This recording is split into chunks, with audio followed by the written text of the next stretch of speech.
ये जानकर बहुत हैरानी हुई कि वो नकली छोटा बेटा ही मेल लीड था। 5 बड़ी बहनों का सबसे लाडला भाई। मेरी इस अमीर परिवार में वापसी के पहले ही दिन उसने जानबूझकर बड़ी बहनों से कहकर मुझे मेन गेट के बाहर लॉक करवा दिया।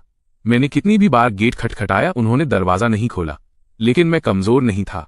मैंने एक कुल्हाड़ी उठाई और बिना सोचे समझे सीधे मेन गेट पर मार दी। सर्विलांस कैमरे में देख रहा चेन परिवार मेरे इस दबंग एक्शन से दंग रह गया। हमारी नजरें मिली, घर के लोग और मैं। मुझे बिल्कुल डर नहीं लग रहा था। मैंने कुल्हाड़ी अपने कंधे पर रखी और अंदर चला गया। नकली छोटा बेटा चेनयू, जिसके चेहरे पर खौफ था, उनके पीछे छिप गया। उसकी 5 बड़ी बहनें आदतन उसे बचाने के लिए आगे आ गईं और मुझे बहुत सावधानी से देखने लगीं। उनके शब्द बहुत जहरीले और क्रूर थे। चेन फान, इस दरवाजे की कीमत 8 लाख है। क्या तुम जैसा नंगे पैर घूमने वाला देहाती इसे चुका सकता है? 18 साल हो गए, तुम अभी तक मरे क्यों नहीं? तुम वापस ही क्यों आए? जिस तरह तुम खड़े हो, हमें शर्मिंदगी महसूस हो रही है। बस उस लग्जरी रूम में ही रहना जो हमने तुम्हारे लिए तैयार किया है, और दोबारा कभी हमें शर्मिंदा करने बाहर मत आना। सबसे पहले चेन यू की सबसे बड़ी बहन चेन हुआंग बोली। ये वही थी जिसने मेरी पिछली जिंदगी में चेन यू के हाथ से चाकू लेकर मेरी किडनी निकाल दी थी। दुश्मनों का मिलना। मेरी नजरें ठंडी पड़ गईं। मैं कुल्हाड़ी लेकर धीरे धीरे करीब आया। चेन हुआंग मेरी डरावनी नजरों से डर गई और आदतन एक कदम पीछे हट गई। मैंने पास खड़ी मेड को देखा और कहा, आंटी वो मुझे मेरे रूम में ले चलो। आंटी वो नहीं हिली, वो मुझे नफरत से देख रही थीं। एक देहाती का क्या हक था कि वो उन्हें ऑर्डर दे? मैं मुस्कुराया। इस औरत ने मेरी पिछली जिंदगी में मुझे अनगिनत बार टॉर्चर किया था। आज सबसे पहले इसी की बारी थी। मैं धीरे से आगे बढ़ा, आंटी वू के बंधे हुए बाल पकड़े और जोर से झटका दिया, जिससे वो दर्द से चीख उठी और उन्हें खींचते हुए ले गया। जब मैं चेन बहनों के पास से गुजरा तो मैंने कहा, मैं ऊपर रूम चुनने जा रहा हूँ, मुझे सबसे बड़ा वाला चाहिए। उस एक सेंटेंस ने चेन परिवार के चेहरे के एक्सप्रेशन बदल दिए। उस जंगली चेन बिंग ने तुरंत पलटवार किया, सबसे बड़ा रूम चेन यू का है। तुम खुद को समझते क्या हो? मैं नहीं रुका। जैसे मैंने चेन बिंग की बात सुनी ही ना हो, उस जंगली आंटी वू को ऊपर खींचते हुए ले गया।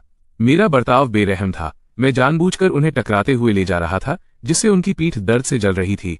आंटी वू भीख मांगने लगी। युवा मालिक चेन फान, प्लीज मुझे छोड़ दीजिए, मैं आपको रूम तक ले चलती हूँ। कुछ ही देर में मैं 2nd फ्लोर पर था, दाईं तरफ जा रहा था। चेन यू की 5 बड़ी बहनें अब शांत नहीं बैठ सकती थीं। वे सब मेरे पीछे ऊपर भागी। उन्होंने मुझे अपने प्यारे छोटे भाई के रूम के सामने कुल्हाड़ी उठाए खड़ा देखा, जैसे मैं हमला करने वाला हूँ। चेन फान, तुम्हारी हिम्मत कैसे हुई? चेन फान, अगर तुमने उस पर हमला किया तो चेन परिवार से बाहर निकल जाना। मैंने कुल्हाड़ी पीछे खींची। मेरे होठों पर एक मजाकिया मुस्कान थी और दरवाजे पर जोर से लात मारी। दरवाजा जमीन पर गिर गया। मैंने उस जंगली आंटी वू को अंदर खींच लिया। चेन्यू ने अपनी मुट्ठी बांध ली। उसके दिल में नफरत उबल रही थी। वो उसका रूम था। उसने एक गहरी सांस ली, अपनी बड़ी बहन की आस्तीन पकड़ी और धीरे से कहा, बड़ी बहन प्लीज रुक जाइए। उसने चेन परिवार के असली बड़े बेटे के तौर पर बाहर बहुत दुख सहे हैं। ये चीजें असल में उसकी ही थीं। भले ही मैं आप सबके साथ पला बढ़ा हूं, लेकिन आखिर मैं आपका सगा भाई नहीं हूं। जब तक मैं चेन परिवार में रह सकता हूं और अपनी बहनों के साथ हूं, मैं बहुत खुश हूं। अगर बड़े भाई को ये रूम पसंद है तो उन्हें दे दीजिए। अपने छोटे भाई को इतना समझदार देखकर उन जंगली बहनों का दिल और ज्यादा टूट गया और मेरे प्रति उनकी नफरत और बढ़ गई। वे एक के बाद एक उसे दिलासा देने लगीं। चेनयू, फिक्र मत करो, बड़ी बहन उसे तुम्हारा रूम नहीं छीनने देगी। वो सिर्फ स्टोर रूम में सोने के लायक है। तीसरी बहन उसे अभी तुम्हारे रूम से बाहर निकालेगी ताकि उसे उसकी औकात पता चले। जैसे ही चेन परिवार के सदस्य अंदर आए, मैंने उन्हें उकसाने वाले एक्सप्रेशन के साथ देखा। उस सफेद फर वाले महंगे कालीन पर पैरों के निशान थे। चेनयू बोला, खुद को बेचारा दिखाते हुए, बड़े भाई, तीसरी बहन खासतौर पर ये कालीन मेरे लिए विदेश से लाई थी। वो हिचकिचाया। उसके आगे के शब्द बोलने की जरूरत नहीं थी। वो जंगली बहनें पहले ही गुस्से में थीं। सच में, मैं इतनी बड़ी हो गई हूं और मैंने कभी किसी को इतना बदतमीज नहीं देखा। ये चेनयू का रूम है, खुद बाहर निकल जाओ या हम तुम्हें धक्के देकर निकालें। पिछली जिंदगी में ऐसा अनगिनत बार हुआ था। मुझे इसकी आदत थी। मैंने हाथ फैलाए और ठंडी हंसी के साथ कहा, मैं ये रूम जरूर ले रहा हूं, आओ मुझे रोक कर दिखाओ। ऐसे उकसाने वाले शब्दों ने उन जंगली बहनों के गुस्से में आग लगा दी। बड़ी बहन चेन हुआंग आगे झपटने ही वाली थी।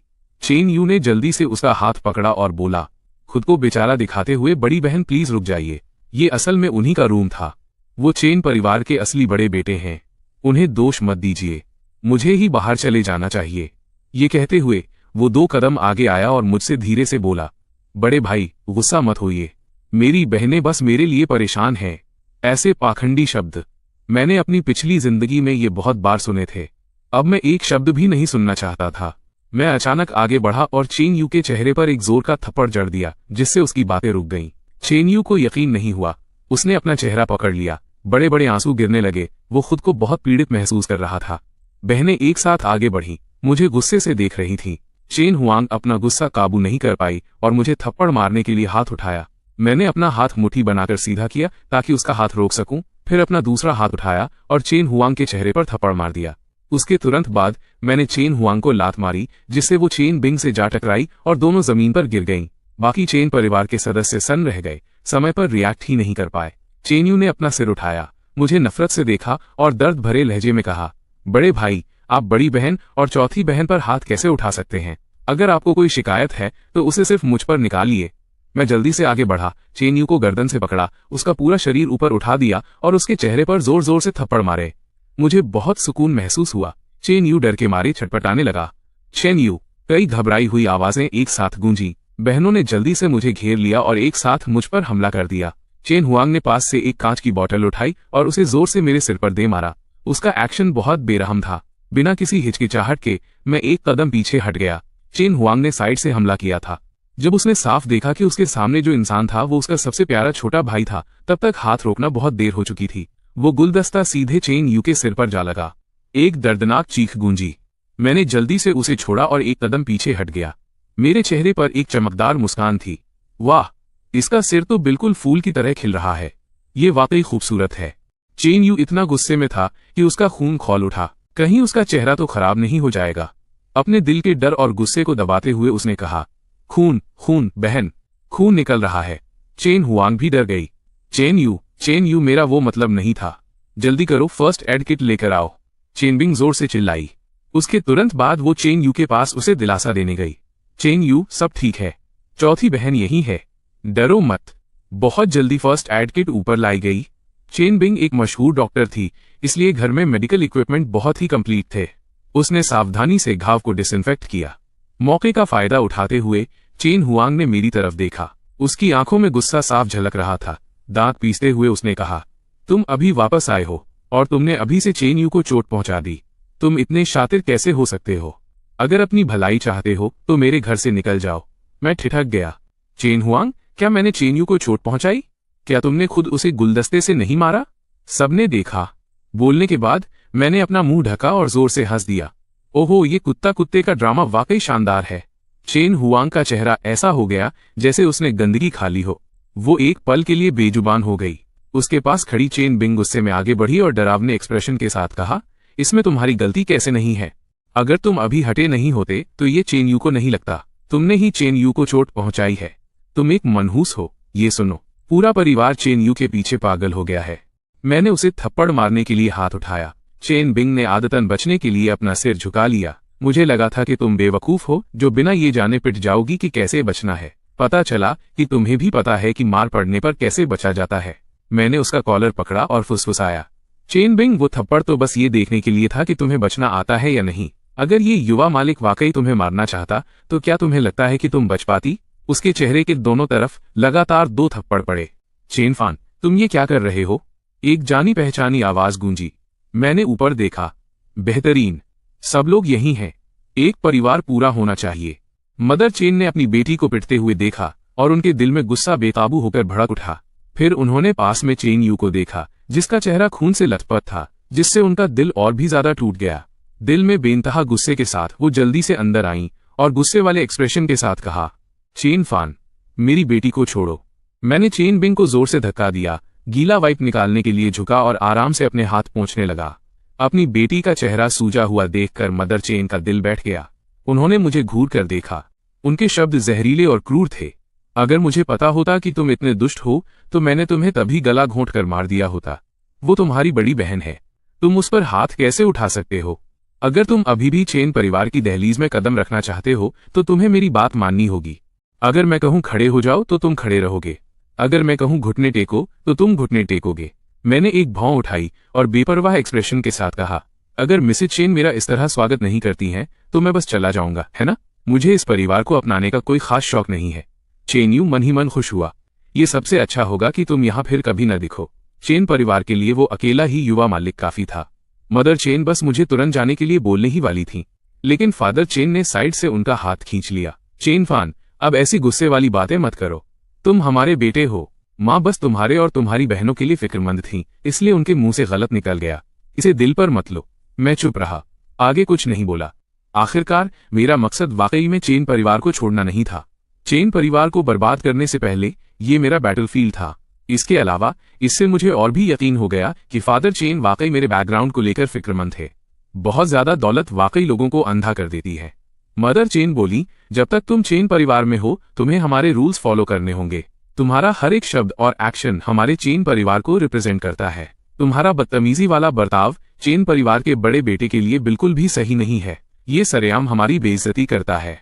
खैर, हम कह देंगे कि तुम हमारे गोद लिए हुए बेटे हो। चेन यू ही हमारे चेन परिवार का बड़ा युवा मालिक रहेगा। मैं हंसा, हल्के ताने के साथ बोला, मिसेज चेन का मतलब है कि चेन परिवार बहुत तमीज वाला है। क्या आपको डर नहीं लगता कि लोग हंसते हंसते लोटपोट हो जाएंगे? पहले ही दिन आपका सगा बेटा वापस आया। आप दोनों में से कोई नहीं दिखा। अपनी बेटियों और अपने नकली छोटे बेटे को मुझ पर हुक्म चलाने की छूट दी। मुझे गेट के बाहर लॉक कर दिया। किस्मत अच्छी थी कि मैं कुल्हाड़ी लाया था, वरना उनकी स्कीम कामयाब हो गई होती। आप वाकई बहुत तमीज वाले हैं। आखिरी सेंटेंस बहुत ही बारीकी से बोला गया था। मैंने इन 3 शब्दों पर जोर दिया, नकली छोटा बेटा। चेन यू का चेहरा तुरंत पीला पड़ गया। मदर चेन ने जल्दी से बात बदली, चाहे जो भी हो, ये लोगों को पीटने की वजह नहीं है। क्या आपने अभी ये नहीं कहा था कि मैं जहां से आया हूं वहां का एक मामूली नंगे पैर रहने वाला देहाती हूं? अगर हम एक्शन ले सकते हैं तो हम ज्यादा बात नहीं करते। आप बस अपने बेटे और बेटियों को दोष दे सकती हैं कि वे काफी स्किल्ड नहीं हैं। मैं बेड के किनारे बैठ गया, बहुत ही घमंडी लहजे में बोला, वैसे भी मैं लोगों को पीट चुका हूं। मुझे नहीं लगता कि मैंने कुछ भी गलत किया। मैं गोद लिया हुआ बेटा भी नहीं बनूंगा। मैं पैदाइशी चेन परिवार का बड़ा युवा मालिक हूं। अगर आप इसे एक्सेप्ट कर सकते हैं तो मैं रुकूंगा, वरना मैं जा रहा हूं। मेरी नजरें फादर चेन पर टिकी रहीं। जल्दी फैसला कीजिए। अगर मंजूर है तो ठीक है, नहीं तो मैं जा रहा हूं। फादर चेन ने मुझे नरम एक्सप्रेशन के साथ देखा। चेन फान, तुम हमारे सगे बेटे हो। तुम कुदरती तौर पर हमारे चेन परिवार के बड़े युवा मालिक रहोगे। चेन यू बहुत समझदार है, वो इन चीजों का बुरा नहीं मानेगा। मदर चेन तुरंत बोली, तुम चेन परिवार के बड़े बेटे बन सकते हो, लेकिन ये रूम चेन यू के लिए छोड़ना होगा। चेन यू यहाँ इतने सालों से रह रहा है और उसे इसकी आदत है। मैं ठंडी हंसी हंसा। मैं वापस आ गया हूँ, इसलिए मैं चेन यू को किसी भी तरह का कोई फायदा नहीं लेने दूंगा। नुकसान उठाना तो नामुमकिन है। मैंने जमीन से कुल्हाड़ी उठाई, खड़ा हुआ और कहा, तो फिर मुझे मेरा रूम दिखाने ले चलिए। चेन यू ने राहत की सांस ली। कम से कम उसका रूम तो सेफ था। पूरा ग्रुप गुस्से में उस स्टोर रूम की तरफ बढ़ा जो उन्होंने तैयार किया था। चेन यू सबसे पहले अंदर गया, अलमारी खोली और मुस्कुराते हुए कहा, बड़े भाई, ये सब कपड़े माँ ने और मैंने मिलकर आपके लिए तैयार किए हैं। ये सब नए हैं, अभी भी टैग लगे हुए हैं। मैंने चेन यू पर कोई ध्यान नहीं दिया, बल्कि मदर चेन की तरफ मुड़कर देखा। क्या यही वो रूम है जो आपने मेरे लिए खास तौर पर तैयार किया है? मैंने इन 2 शब्दों पर जोर दिया, खास तौर पर तैयार। मेरी आंखों में कोई हलचल नहीं थी, जिससे दूसरों के लिए मेरी भावनाओं को समझना नामुमकिन हो गया। ये सही है। मदर चेन को कुछ भी अलग महसूस नहीं हुआ। आखिर मैं उनका सगा बेटा जो नहीं था। वे सब अंदर जाकर देखेंगे। मैं कुल्हाड़ी लेकर अंदर चला गया। इसी पल चेन यू ने अलमारी से एक जैकेट निकाली और खुशी से कहा, बड़े भाई, जल्दी से इस जैकेट को पहनकर देखिए। मुझे लगता है कि ये आप पर बहुत जचेगी। आप इसे पहनकर यकीनन हैंडसम लगेंगे। मैंने कुल्हाड़ी उठाई और सीधे उस जैकेट पर मार दी जो चेन यू के हाथ में थी। चेन यू को लगा कि मैं उसे काटने वाला हूं। वो इतना डर गया कि उसकी चीख निकल गई और चेहरा पीला पड़ गया। मैंने लापरवाही से कहा, मैं सिर्फ कपड़े काट रहा हूं, इतना डरने की जरूरत नहीं है। उसके रिएक्ट करने का इंतजार किए बिना मैंने उसके पीछे वाली अलमारी पर फिर से कुल्हाड़ी चला दी। चेन यू इतना डर गया कि अपना सिर पकड़कर नीचे दुबक गया। दरवाजे पर खड़े चेन परिवार के सदस्य भी खौफ में थे। कुल्हाड़ी चली और पूरी अलमारी चकनाचूर हो गई। मैं मुड़ा और बेड और स्टडी डेस्क के भी टुकड़े टुकड़े कर दिए। इस मौके का फायदा उठाकर चेन यू रेंगते हुए बाहर निकल गया। उसका चेहरा पीला था, पूरा शरीर कांप रहा था। साफ दिख रहा था कि वो बुरी तरह डरा हुआ है। इसे देखकर 5 जंगली बहनें और मदर चेन का दिल बैठ गया। कुछ लोग चेन यू को दिलासा देने लगे, जबकि बाकी मुझे नफरत से घूर रहे थे। मैंने बहुत ही सीरियस एक्सप्रेशन के साथ बकवास की, मैं ये सब आपकी भलाई के लिए कर रहा हूँ। अगर दूसरों को पता चला कि प्रतिष्ठित चेन परिवार का बड़ा बेटा ऐसे रूम में रहता है, नकली या पुराने कपड़े पहनता है, तो इससे चेन परिवार की ही बदनामी होगी। क्या चेन परिवार को नहीं लगता कि लोग सोचेंगे चेन ग्रुप फाइनेंशियल क्राइसिस से गुजर रहा है? वरना वे अपने सगे बेटे के साथ इतना बुरा बर्ताव क्यों करेंगे? मुझे बताइए, ऐसे में आपके चेन परिवार के साथ कौन बिजनेस करने की हिम्मत करेगा? क्या उन्हें डर नहीं लगेगा कि आप बैंकरप्ट हो जाएंगे? ये न सिर्फ आपकी रेपुटेशन पर असर डालता है बल्कि आपके चेन ग्रुप पर भी। मदर चेन गुस्से में चिल्लाई, तुम बहुत चिकनी चुपड़ी बातें करते हो। ठीक है, चेन फान की बात में दम है। फादर चेन ने उन्हें टोक दिया। जब तक कंपनी पर आंच नहीं आती उन्हें इस बात से फर्क नहीं पड़ता था कि वे क्या तमाशा कर रहे हैं, लेकिन अगर बात कंपनी पर आई तो वे कुदरती तौर पर राजी नहीं होंगे।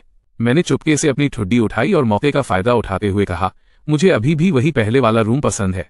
चेन परिवार का बड़ा बेटा होने के नाते वही मेरी स्टेटस को सूट करता है। मेरी बातों ने सबको नाराज कर दिया। चेन बिंग सबसे पहले कूद कर आई और मना करने लगी।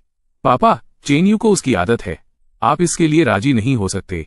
चेन यू किसी अजनबी बेड पर बेचैन हो जाता है। हम चेन यू की नींद खराब नहीं होने दे सकते। चेन फान, तुमने पहले ही चेन परिवार के बड़े बेटे की पोजीशन छीन ली है, अब तुम चेन यू का रूम भी क्यों छीनना चाहते हो? फादर चेन और मैंने एक दूसरे को देखा। मैंने कुछ नहीं छीना, वो असल में मेरा ही था। ये तो चेन यू है जो इतने सालों से दूसरों के घोंसले पर कब्जा जमाए बैठा है। क्या ये सही नहीं है? क्या मैं आपका सगा बेटा नहीं हूं? क्या खून का रिश्ता एक मामूली गोद लिए हुए बच्चे से भी कमतर है? और क्या आपकी सभी बेटियां सीरियसली बीमार हैं? हमेशा एक घुसपैठिए को प्रोटेक्ट करती हैं जो दूसरों की जगह घेरे हुए है। सगा बेटा, खून का रिश्ता, गोद लिया हुआ बच्चा, घुसपैठिया, ये सेंसिटिव शब्द, हर एक शब्द एक तेज चाकू बन गया जो चेन यू के दिल को चीर रहा था, उसे बेइंतहा दर्द दे रहा था। खून जैसे बहने लगा। अगर उसकी बहनें उसे सहारा न देती तो वो लगभग गिर ही जाता। बहनों ने ये देखा और उन्हें बहुत दुख हुआ। मेरे प्रति उनकी नफरत और गहरी हो गई। उनका 18 साल का लगाव, क्या वाकई ये आपके खून के रिश्ते के एक जिक्र से मिट सकता है? क्या इसे बदला जा सकता है? इतना मजाकिया है। फादर चेन ने चेन यू की तरफ देखा। उन्होंने उसे इतने सालों तक पाला था, लगाव तो था ही। आखिर वे नहीं चाहते थे कि चेन यू दुखी हो, लेकिन मेरे पीछे की पावर के बारे में सोचकर वे गहराई से हिल गए। गी परिवार और डूडू पैसा और दौलत को रिप्रेजेंट करते थे। वे वाकई एक टॉप टियर खानदान थे। कुछ देर सोचने के बाद फादर चेन ने फिर भी मुझे ही चुना, और सही कहूं तो उन्होंने डूडू के गी परिवार को चुना। चेन फान, तुम चेन परिवार के बड़े युवा मालिक हो। वो रूम तुम्हारे रहने के लिए सबसे सही है। देखो, अगर तुम्हें कुछ भी बदलवाना हो तो अपनी मम्मी से कह देना, वो किसी से कहकर ठीक करवा देंगी। वे मुस्कुराए। मैंने एक भौं उठाई। चेन यू को परेशान होते देख मैंने कहा, मैं अब अपने छोटे भाई के रूम में रह रहा हूँ। तो फिर वो कहाँ रहेगा? मेरे छोटे भाई को घर की याद बहुत जल्दी आती है। क्या उसे अनकंफर्टेबल महसूस नहीं होगा? क्या होगा अगर वो सो न पाया तो? ये नकली मीठी आवाज, इसे इस तरह बोलना नहीं आता। चेन यू, ये तो सिर्फ शुरुआत है।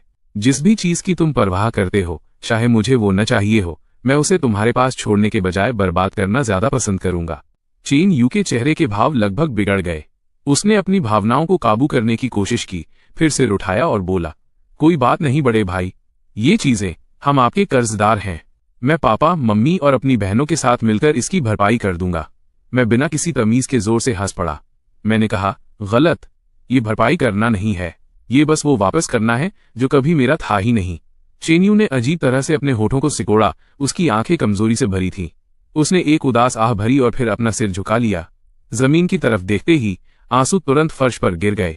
पांचों बड़ी बहनों ने जब अपने प्यारे छोटे भाई को, जिसे उन्होंने बचपन से लाड़ प्यार से पाला था, मेरे हाथों इस तरह बुली होते देखा तो उनके दिल मेरे लिए नफरत से भर गए। मदर चेन ने चेन यू का हाथ पकड़ा, मेरी तरफ देखा और कहा, चेन फान, क्या तुम्हें उस ड्राइवर ने नहीं बताया था जिसने तुम्हें पिक किया था? भले ही तुम मेरे सगे बेटे हो, लेकिन शाओ यू आखिर इतने सालों से हमारे साथ रहा है। मेरे दिल में वो हमेशा मेरा बेटा रहेगा। मुझे उम्मीद है कि तुम दोनों शांति से रहोगे और तमीज से बात करोगे। मम्मी, चेन यू ने जानबूझकर अपनी आवाज खींचते हुए पुकारा। उस रुंधी हुई आवाज ने चेन परिवार के हर सदस्य के दिल में एक टीस पैदा कर दी। मेरी आंखें मजाक से भरी थीं। पिछली जिंदगी में मैं परिवार के प्यार के लिए तरसता था और चेन यू ने मेरी इसी कमजोरी को पकड़ रखा था। वो अक्सर मेरे सामने मदर चेन के साथ गहरे माँ बेटे के प्यार का और पांचों चेन बहनों के साथ भाई बहन के प्यार का दिखावा करता था। उस वक्त मुझे बहुत जलन होती थी, लेकिन पुनर्जन्म के बाद के मुझ में परिवार के प्यार के लिए कोई भावना नहीं बची थी। वैसे भी वे मेरे असली माता पिता नहीं हैं। मिस्टर चेन, आपके परिवार का हर सदस्य मुझे नापसंद करता है। शायद इसे यहीं भूल जाना ही बेहतर है। अब कोई परिवार की पहचान नहीं। बस ये मान लेते हैं कि ऐसा कभी हुआ ही नहीं। सब कुछ वैसा ही हो जाने दें जैसा पहले था। ये सबके लिए बेहतर होगा। जैसे ही मैंने बोलना खत्म किया, मैं बिना किसी हिचकिचाहट के पूरी तरह जाने के लिए मुड़ गया। मेरा इरादा सिर्फ एक सबक सिखाना था ताकि वे बाद में कंट्रोल से बाहर न हो, किसे पता था कि जब मैंने कहा कि मैं चला जाऊंगा, उनकी नजरें अपनी हर बेटी पर टिकी थीं। तुम लड़कियां फौरन चेन फान से माफी क्यों नहीं मांग रही हो? मैंने अपनी आंखों में जीत की चमक छिपाने की कोई कोशिश नहीं की। मैं उनके एक्सप्रेशन देखने के लिए उनकी तरफ मुड़ा, उनकी माफी का इंतजार करने लगा। चेन हुआंग और उसकी बहनें गुस्से में थीं। जब चेन यू ने सबसे पहले माफी मांगी तो उसने आगे बढ़कर चेन हुआंग की आस्तीन खींची। उन्होंने एक एक करके माफी मांगी। उनके चेहरे बिल्कुल वैसे ही लग रहे थे जैसे कोई टॉयलेट में कब्ज से परेशान हो। मेरा दिल बहुत खुश महसूस कर रहा था।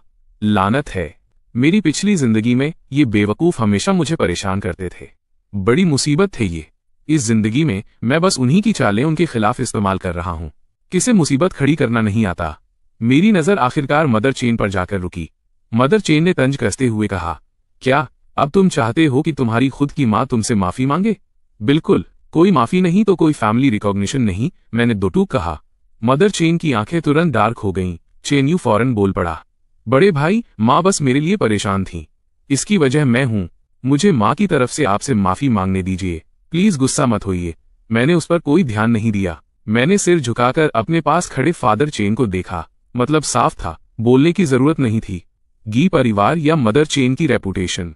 फादर चेन आंखें बंद करके भी जानते थे कि उन्हें गी परिवार को ही चुनना है। आखिरकार मदर चेन को अपना घमंडी सिर झुकाना ही पड़ा। आज मुकम्मल जीत हुई। जीत की खुशी में मैं अपने रूम में वापस चला गया। जाने से पहले मैं फादर चेन को याद दिलाना नहीं भूला, मिस्टर चेन, जब भी आपको टाइम मिले अपनी फैमिली को ब्रेन चेकअप के लिए हॉस्पिटल ले जाइए। मैंने कई बार कहा है, चाहे वो चेन परिवार का बड़ा युवा मालिक हो या ये रूम, दोनों असल में मेरे ही हैं। चेन यू बस एक घुसपैठिया है जो दूसरों की जगह घेरे हुए है। लेकिन आपकी फैमिली बार बार यही कहती रहती है कि मैं चेन यू की चीजें चुरा रहा हूँ। ये वाकई बहुत मजाकिया है। मेरी पिछली जिंदगी हीनता और मजाक के साथ शुरू हुई थी। स्टोर रूम, गोद लिया हुआ बच्चा, असभ्य। ये जिंदगी जो झुकेंगे वो जिएंगे और जो विरोध करेंगे वो मरेंगे के साथ शुरू होती है। एक अच्छी नींद के बाद अगली सुबह जब मैं नीचे गया तो पूरा परिवार खुशी खुशी ब्रेकफास्ट कर रहा था। परिवार के आपस में बातें करने और हंसने का माहौल बहुत ही शानदार था। मैंने एक नजर डाली और यकीन मानिए वहां मेरे लिए कोई जगह नहीं थी। मेरी पिछली जिंदगी में मैं अजीब तरह से उनके पास खड़ा होकर उनके सीट जोड़ने का इंतजार करता था। वो बहुत शर्मनाक था। आखिरकार एक सीट जोड़ी गई सिर्फ इसलिए ताकि वे प्रैंक कर सकें और चेयर खींच सकें। मैं जमीन पर गिर गया था, बहुत ही दयनीय हालत में। इस जिंदगी में मुझे खुद पहल करनी होगी। मुझे नीचे आते देख हंसी अचानक रुक गई। चेन हुआंग और उसकी बहनों ने तुरंत अपने चेहरों से मुस्कान हटा ली। चेन यू मुस्कुराया, गुड मॉर्निंग कहा, फिर किचन में आवाज लगाई, एक और सीट लगा दो, बड़े भाई ब्रेकफास्ट के लिए नीचे आए हैं। मैंने एक शब्द भी नहीं कहा, आगे बढ़ा और चेन यू को कॉलर से पकड़ लिया। अचानक चेन यू डर के मारे चीख उठा। फादर चेन को छोड़कर बाकी सब खड़े हो गए। उन्होंने मेरी तरफ देखा और सवाल किया, चेन फान, तुम ये क्या कर रहे हो? मैंने चेन यू को बाहर खींच लिया और शांति से चेन यू की सीट पर बैठ गया। मैंने बेपरवाह लहजे में कहा, डाइनिंग टेबल पे अब और जगह नहीं है, इसलिए एक्स्ट्रा इंसान को एक तरफ खड़ा होना होगा। बोलने के बाद मैंने फादर चेन की तरफ देखा। मिस्टर चेन, क्या मैं सही हूं? एक्स्ट्रा इंसान कौन है? बेशक वो नकली छोटा बेटा ही है। चेन यू का चेहरा उलझन और शिकायत से भरा था, लेकिन अंदर ही अंदर वो गुस्से से उबल रहा था। इससे पहले कि फादर चेन कुछ बोल पाते, बहनें गुस्से में फटने ही वाली थीं। चेन यू पहले बोला, बहनों, कोई बात नहीं। बड़े भाई, प्लीज आप पहले बैठिए। वैसे भी मेरा ब्रेकफास्ट लगभग खत्म हो गया है। मैं बस थोड़ा इंतजार कर सकता हूँ। जल्दी से एक चेयर ले आई गई। मैंने चेन यू के जूठे खाने और इस्तेमाल किए हुए टेबलवेयर को बेहद नफरत के साथ एक तरफ धकेल दिया। चेन यू, अब से तुम्हें अपनी औकात साफ तौर पर पहचान लेनी चाहिए। तुम एक एक्स्ट्रा इंसान हो। अगर एक्स्ट्रा जगह नहीं है तो तुम्हें ही जाना होगा। तुम्हें थोड़ा और सेल्फ अवेयर होना चाहिए। इस युवा मालिक को खुद एक्शन लेने पर मजबूर मत करो। अपनी औकात पहचानो। मेरी पिछली जिंदगी में वे हमेशा मेरे सामने यही जुमला दोहराते थे। जाहिर है मुझे ये एहसान तो चुकाना ही था। एक एक शब्द चुभने वाले चाकू जैसा था। चेन यू ने अपनी मुट्ठी जोर से भींच ली। उसे नफरत थी कि वो आगे बढ़कर मुझे दो पंच नहीं मार सकता था, लेकिन वो मजबूर था। वो सिर्फ अपनी नाकामी को पीकर रह गया। अपने छोटे भाई को इतना बेइज्जत होते देख बहनें अब और शांत नहीं रह सकी। चेन हुआंग ने गुस्से में टेबल पर हाथ मारा और मेरी तरफ देखा। चेन फान, तुम हमेशा शाओयू के लिए मुश्किलें क्यों खड़ी करते हो? फिर उसने अपने पापा की तरफ देखा और कहा, पापा देखिए, पापा आप इस इंसान को वापस लाए। ये ना केवल कोई एहसान मानता है बल्कि आपके सामने ही शाओयू को बुली कर रहा है। पापा, ये हमारे छोटे भाई को बुली कर रहा है। फादर चेन ने अपने चॉपस्टिक्स पटक दिए। मैं फिर से कह रहा हूँ, चेन फान मेरा बेटा है। वो तुम्हारा सगा छोटा भाई है। जिस बेटे को उन्होंने बचपन से पाला था उसे इतनी बेइज्जती सहते देख फादर चेन का दिल भी बेचैन था, लेकिन मेरे पीछे की परिवार खड़ा था। वो उस कनेक्शन को छोड़ने के लिए बिल्कुल तैयार नहीं थे। कंपनी और परिवार की तुलना में कंपनी कुदरती तौर पर ज्यादा जरूरी थी, और तो और चेन यू उनका सगा बेटा नहीं था। उन्होंने नाराजगी से मदर चेन की तरफ देखा। अगर तुम ये घर नहीं संभाल सकती तो मत संभालो। तुम छोटी छोटी बातें भी हैंडल नहीं कर सकती। हमारा बेटा वापस आ गया है। एक सीट जोड़ने की बात थी, नौकर ने इसे ठीक से नहीं किया और तुमने ध्यान तक नहीं दिया। तुम किस तरह की माँ हो? फादर चेन वाकई गुस्से में थे। उन्होंने पहले ही मदर चेन को फायदे और नुकसान समझा दिए थे। बच्चे सिचुएशन नहीं जानते, लेकिन वो तो जानती है। डूडू का घी परिवार, मैं उनके लिए डूडू में एंट्री का खुला रास्ता हूँ। मदर चेन को अंदर से बहुत बुरा लगा। सिर्फ एक सीट का मामला, क्या वाकई इसे इतना तूल देने की जरूरत थी? लेकिन फादर चेन गुस्से में थे, इसलिए उन्होंने ज्यादा कुछ कहने की हिम्मत नहीं की। फिर उन्होंने गुस्से में लाल चेन हुआंग की तरफ देखा। पापा तुम्हें फिर से बताएंगे, वो तुम्हारा सगा खून का रिश्ता वाला छोटा भाई है। अब से अपनी जुबान पर लगाम रखो। तुम सबसे बड़ी बहन हो, तुम्हें बड़ी बहन की तरह बर्ताव करना होगा। फादर चेन बहुत गुस्से में थे। चेन परिवार में किसी की एक शब्द बोलने की हिम्मत नहीं हुई। चेन यू एक तरफ खड़ा था, उसके पैरों के तलवों से एक सिहरन उठी और पूरे शरीर में फैल गई। उसका पहले से ही पीला चेहरा और भी सफेद पड़ गया। फादर चेन के इस पक्षपात ने उसे गहराई से निराश कर दिया, और वो जुमला तुम्हारा सगा खून का रिश्ता वाला छोटा भाई ने उसका दिल और भी तोड़ दिया। आखिर सगा बेटा न होने का मतलब था कि उसे आसानी से बदला जा सकता था। 18 साल का लगाव उस तथाकथित खून के रिश्ते के सामने कुछ भी नहीं था। बचपन से लेकर बड़े होने तक उसे कभी इतनी ह्यूमिलिएशन नहीं झेलनी पड़ी थी। चेन यू अब और बर्दाश्त नहीं कर सका। रोते हुए उसने ऊपर भागने की कोशिश की। मैंने उसे वापस बुलाया। चेन यू, अभी जरूरी बात तो कही ही नहीं गई। मैं उसे इतनी आसानी से कैसे जाने देता? उसे ये सब अपनी आंखों से देखना होगा। मैंने फादर चेन की तरफ एक उम्मीद भरी नजरों से देखा। मैंने उन्हें गौर से देखा। पापा, मैं चेन परिवार के घर वापस आ गया हूँ। मैं पूछना चाहता हूँ कि आप फैमिली रिकॉग्निशन बैंक्वेट कब रखेंगे, ताकि सबको पता चले कि आपका सगा बेटा वापस आ गया है। मैंने सगा बेटा इन 4 शब्दों पर बहुत जोर दिया। इस फैमिली रिकॉग्निशन बैंक्वेट की वजह से फादर चेन के लिए मेरा संबोधन भी बदल गया था। उस एक सेंटेंस ने सबके चेहरे के एक्सप्रेशन बदल दिए। मौजूद लगभग हर शख्स की नजरें आदतन चेन यू की तरफ मुड़ गईं। चेन यू ने अपने होंठ कसकर भींच लिए। उसका दिल गहरी नफरत से भरा था, लेकिन वो जानता था कि वो गुस्सा नहीं कर सकता। उसने अपनी सारी नाराजगी दबा ली। उसे निगलते हुए उसने एक झूठी मुस्कान चेहरे पर लाई और करीब आया। नई जोड़ी गई चेयर पर बैठते हुए भले ही वो अंदर से बहुत अनकंफर्टेबल महसूस कर रहा था, फिर भी उसने बहुत दरियादिली दिखाते हुए कहा, पापा, मम्मी, बड़े भाई सही कह रहे हैं। बड़े भाई वापस आ गए हैं। ये फैमिली रिकॉग्निशन बैंक्वेट कुदरती तौर पर उसी तरह होना चाहिए, ताकि सबको पता चले कि हमारा परिवार उनकी कितनी वैल्यू करता है। मैंने अपना सिर झुकाकर उसे देखा। मेरी आंखों में छिपा मतलब और गहरा हो गया। तुम्हें ये भी याद रखना होगा कि सबको चेन यू के एक गोद लिए हुए बच्चे के स्टेटस के बारे में बताना है। मेरी आंखों में उकसावा बहुत ज्यादा था। चेन यू लगभग अपनी भावनाओं पर काबू खो ही चुका था। उसके होंठ फड़फड़ाए, उसकी आंखें थोड़ी लाल हो गईं। वो बुदबुदाया, बड़े भाई, ऐसा लगता है कि आप मुझे ज्यादा पसंद नहीं करते। अगर आप अभी भी कल रात की बात को लेकर गुस्से में हैं तो मैं माफी मांगता हूँ। वो बहुत चालाक था। मेरी बातों का जवाब दिए बिना उसने तुरंत टॉपिक बदल दिया। अब उसे बस दुखी दिखने की जरूरत थी, और कुदरती तौर पर कुछ बहनें उसे बचाने के लिए दौड़ पड़ती। सबसे पहले कूदने वाली अभी भी चेन हुआंग ही थी। चेन फान, क्या तुम्हें चीजें करते वक्त हमेशा इतना जिद्दी होना जरूरी है? क्या तुम शाओयू की फीलिंग्स के बारे में सोच सकते हो? हमें खून के रिश्तों की परवाह नहीं है। वो हमेशा हमारा छोटा भाई रहेगा। प्लीज हमसे बात करने के लिए उस बकवास खून के रिश्ते का इस्तेमाल करना बंद करो।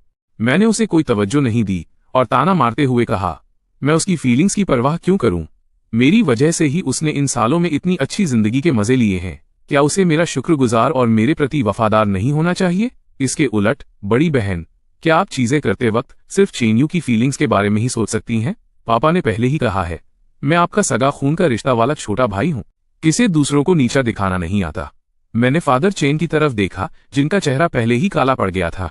अगर मैं चेन परिवार के बड़े युवा मालिक के स्टेटस के साथ घर वापस नहीं आ सकता तो मैं वापस न आना ही बेहतर समझता। आपसे चेन यू को बाहर निकालने के लिए न कहना ही मेरी सबसे बड़ी रियायत है। आखिर अगर उसे निकाल दिया गया तो मजा ही क्या रह जाएगा। बाकी सबने फादर चेन की तरफ देखा। पापा, ये मामला शाओयू को बहुत ज्यादा चोट पहुंचाएगा। मुझे लगता है कि हमें ऐसा रास्ता चुनना चाहिए जिससे शाओयू को दुख न हो। पापा, शहर में हर कोई जानता है कि शाओयू हमारा छोटा भाई है। अगर हम बाहर ये अनाउंस करेंगे कि शाओयू गोद लिया हुआ है तो लोग सोचेंगे कि हमें उसकी परवाह नहीं है। वो बहुत दुखी होगा। बाद में सोसाइटी में भी उसके लिए बहुत ऑकवर्ड हो जाएगा। पापा, आप सिर्फ उस छोटे से खून के रिश्ते की वजह से ऐसा नहीं कर सकते। 18 साल तक साथ रहे बेटे को दुख पहुंचेगा। पतिदेव, हम बाहर सबको बता सकते हैं कि दोनों हमारे सगे बेटे हैं। बस ये कह देंगे कि उस साल मेरे जुड़वां बेटे हुए थे और कुछ वजहों से चेन फान हमारे पास बड़ा नहीं हो पाया। सबकी आंखों और दिलों में बस यही चल रहा था। ये सब चेन यू की वजह से था। मैं खड़ा हो गया। मेरी आंखों में छिपा असंतोष लगभग छलक रहा था। सगा बच्चा सगा होता है और गोद लिया हुआ बच्चा गोद लिया हुआ, इन दोनों को मिलाया नहीं जा सकता। जुड़वा चेन यू बस सपने देख सकता है। मेरा रवैया एकदम सख्त था। गी परिवार के बारे में सोचकर फादर चेन ने एक बार फिर समझौता कर लिया। मैंने उकसाते हुए चेन यू की तरफ देखा। इस बार चेन यू वाकई और बर्दाश्त नहीं कर सका और रोते हुए ऊपर भाग गया। ये देखकर बहनें पीछे जाने के लिए खड़ी हो गईं। फादर चेन ने मेज पटकी और दहाड़े, रुक जाओ तुम सब, बैठ जाओ। घर में फादर चेन की बात हमेशा पत्थर की लकीर होती थी। भले ही बहनों का दिल टूटा हुआ था और वे परेशान थीं, फिर भी उन्हें बैठना पड़ा। जैसे ही बहनें बैठीं, वे मुझे घूरना नहीं भूलीं। इस सब का गुनहगार मैं था। जब से तुम वापस आए हो, तुमने शुरू से अंत तक शाओयू के लिए इतनी मुसीबतें खड़ी कर दी हैं। मेरे चेहरे पर एक हल्की मुस्कान बनी रही। मेरी आंखों की गहराई में सिर्फ कटाक्ष था। फादर चेन को इस सब का पूरा एहसास था। मेरी पिछली जिंदगी में परिवार के प्यार की चाहत और हीन भावना के चलते मैंने लगातार सब कुछ सहा और उन्हें खुश करने की कोशिश की। जो मेरा था, उसके लिए लड़ने की कभी हिम्मत नहीं की। मैंने तब आवाज नहीं उठाई और फादर चेन ने भी आंखें मूंद लीं, जिससे मुझे हर तरह की कठिनाई और अपमान सहना पड़ा। चेन परिवार के बड़े युवा मालिक की इस पोजीशन की मुझे कोई परवाह नहीं है, लेकिन चेन यू को इसकी बहुत परवाह है। तो फिर मैं उसे अपनी मर्जी नहीं चलाने दे सकता। फादर चेन यू का दिल नहीं दुखाना चाहते थे, लेकिन साथ ही वे मेरे पीछे खड़ेगी परिवार को छोड़ने की हिम्मत भी नहीं जुटा पा रहे थे।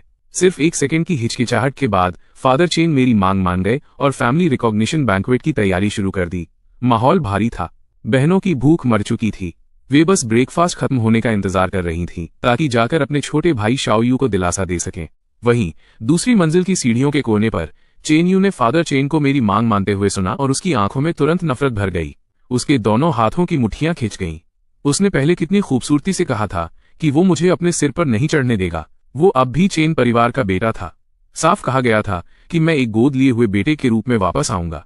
फिर भी एक दिन से भी कम समय में उसने अपना रूम खो दिया और चेन परिवार के बड़े युवा मालिक के रूप में अपना स्टेटस भी। उसके पास न घर बचा था और न ही परिवार। मेरा मूड बहुत अच्छा था और मैंने थोड़ा ज्यादा ही खा लिया। फिर मैंने अपना हाथ फैलाया, मदर चेन की तरफ देखा और एक चमकती मुस्कान के साथ कहा, मम्मी, मुझे कुछ पैसे दीजिए, मैं कपड़े खरीदने जाना चाहता हूँ। मदर चेन की भौहें थोड़ी सिकुड़ गईं। वो मुझसे पहले ही नफरत करती थीं। अब मुझे इस तरह देखकर उन्हें लगा कि मैं और भी ज्यादा बदतमीज हूँ, लेकिन फादर चेन की मौजूदगी में वे आसानी से गुस्सा नहीं कर सकती थीं। वे सिर्फ प्यार से ही कह पाईं, चेन फान, तुम्हारे रूम में अभी बहुत से अच्छे कपड़े हैं। मैंने उन्हें टोक दिया, क्या आप कह रही हैं कि मैं उस गोद लिए हुए बच्चे के पुराने कपड़े पहनूं? क्या मुझ जैसे चेन परिवार के बड़े युवा मालिक को नए कपड़े नहीं मिलने चाहिए? मैं अपनी पिछली जिंदगी की तरह नहीं हूँ, जो आंखें मूंदकर हर बात मानता था और सिर्फ अपनी शिकायतों को निगलना जानता था। इस जिंदगी में मैं एक भी नाइंसाफी नहीं सहना चाहता। मैं सिर्फ दूसरों को बेचैन करना चाहता हूँ। फादर चेन ने मदर चेन को टालमटोल करते देखा और वे चिढ़ गए। कम अक्ल औरत, मैंने उसे अपनी पहचान बता दी है। अगर हम डूडू के गी परिवार के साथ कनेक्शन बना लेते हैं, चेन परिवार न सिर्फ लिंगिया सिटी में अपना सिर ऊंचा कर सकेगा, बल्कि डूडू में भी एंट्री कर पाएगा। उन्होंने अपना गला साफ किया और ऑर्डर दिया, चेन फान चेन परिवार का बड़ा युवा मालिक है। वो मुझ चेन गुआंग का बेटा है।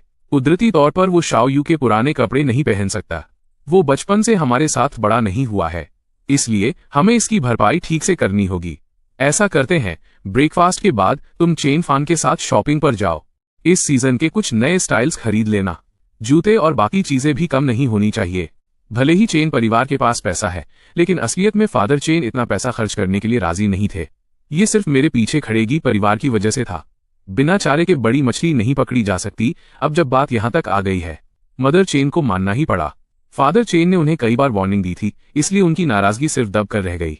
ऊपर खड़े चेन यू ने ये सीन देखा, उसका दिल टूट गया। अभी आज सुबह ही मम्मी ने कहा था कि वो उसका मूड ठीक करने के लिए उसे बाहर ले जाएंगी, लेकिन अब उन्हें मुझे कपड़े दिलाने ले जाना पड़ रहा है। तो फिर वो क्या है? 18 साल का लगाव उस मामूली खून के रिश्ते के सामने कुछ भी नहीं है। इतने सालों का उसका साथ एक मजाक जैसा था। बहनों ने मुझे और भी ज्यादा नफरत से घूर कर देखा। बाद में अगर शाओयू को इस बारे में पता चला तो वो यकीनन बहुत दुखी होगा। फादर चेन ने बोलना खत्म किया और फिर मुझे ऐसे देखा जैसे उन्हें पैसों के ढेर अपनी तरफ बुला रहे हों। उनके चेहरे के एक्सप्रेशन भी थोड़े नरम हो गए। चेन फान, अगर कुछ भी हो तो बस पापा को बताना, पापा तुम्हारा साथ देंगे। आज खूब सारे कपड़े खरीदो, कल तुम शाओयू और आंटी वू शहर के एक्सपेरिमेंटल हाई स्कूल में रजिस्ट्रेशन के लिए जाओगे। पापा ने सब अरेंज कर दिया है, कोई साइकोलॉजिकल बोझ मत लेना। ये सब बस कॉलेज एंट्रेंस एग्जाम में बैठने के लिए एक दिखावा है। तुम्हारे ग्रेड्स इंपॉर्टेंट नहीं हैं। पापा ने तुम्हारे लिए पहले ही एक यूनिवर्सिटी अरेंज कर दी है, सिटी ए एक्सपेरिमेंटल हाई स्कूल। इस स्कूल का जिक्र आते ही मेरे होठों के कोने हल्के से ऊपर की ओर मुड़ गए। मेरी आंखों में एक ठंडी चमक कौंधी। मेरी पिछली जिंदगी की इस स्कूल की यादें बहुत साफ थीं, न सिर्फ चेनयू और उन 5 जंगली बहनों के खास ध्यान की वजह से, बल्कि इसलिए भी क्योंकि सबसे बड़ी जंगली बहन चेन हुआंग इसी स्कूल में फिजिक्स टीचर थी। चेन हुआंग की काबिलियत बहुत जबरदस्त थी। एक नामी यूनिवर्सिटी ने एक बार उसे प्रोफेसर बनने का इन्विटेशन दिया था, लेकिन उसने मना कर दिया। उसने वजह दी कि वो अपने अल्मा मैटर का कर्ज चुकाना चाहती है। स्कूल में उन तीनों ने मुझे पूरी तरह बर्बाद कर दिया था, जिससे मेरे सभी क्लासमेट्स मुझसे नफरत करने लगे थे। मेरे कभी अच्छे रहने वाले ग्रेड्स भी बेकाबू होकर गिर गए। यहाँ तक कि यूनिवर्सिटी एंट्रेंस एग्जाम के पहले ही दिन उनकी साजिशों की वजह से मैं लेट हो गया और एग्जाम मिस कर दिया। मेरी हिम्मत पूरी तरह टूट गई थी और आखिरी नतीजा बहुत ही भयानक था। इस जिंदगी में मैं यकीनन उनसे दोगुना बदला लूंगा ताकि उन्हें भी बेबसी और लाचारी का स्वाद चखने को मिले।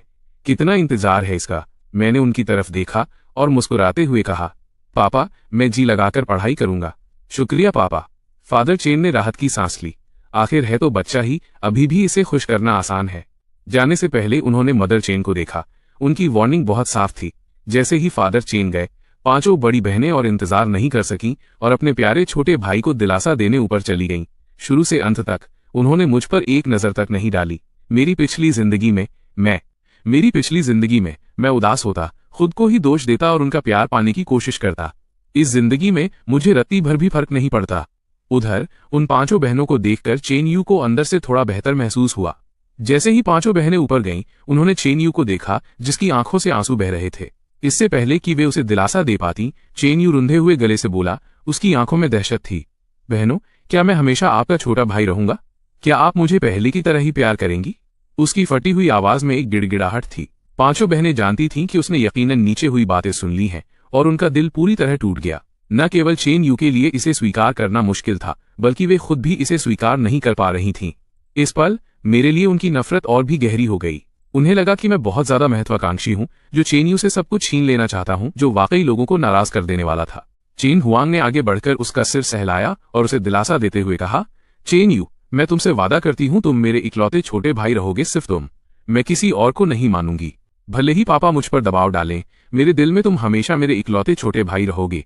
बाकी बहनों ने भी सुर में सुर मिलाया, चेनयू फिक्र मत करो, हमारा 1 दशक से ज्यादा का ये बंधन सिर्फ एक खून के रिश्ते से नहीं बदला जा सकता।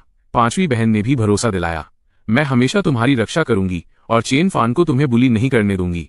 फिक्र मत करो, हमारा बंधन एक मामूली खून के रिश्ते से कहीं बढ़कर है। चेनयू वाकई पूछना चाहता था कि अगर वे चेन फान को उसे बुली नहीं करने देंगी तो उन्होंने उसे उसका रूम क्यों लेने दिया, और चेन परिवार के बड़े युवा मालिक की पोजीशन भी, लेकिन वो नहीं पूछ सका। उसने हाथ बढ़ाकर अपने आंसू पोंछे। बहनों, मुझे आप पर भरोसा है, क्योंकि आप वही बहनें हैं जिन्हें चेनयू सबसे ज्यादा प्यार करता है। चलिए, मैं बाद में मम्मी और बड़े भाई के साथ शॉपिंग पर जाऊंगा। कल स्कूल रजिस्ट्रेशन का दिन है। मैं बड़े भाई के लिए कुछ कपड़े चुनने में मदद करूंगा। बहनों को डर था कि उसके साथ नाइंसाफी हो रही है और वे सब उसे मुझसे दूर रहने की सलाह देना चाहती थीं।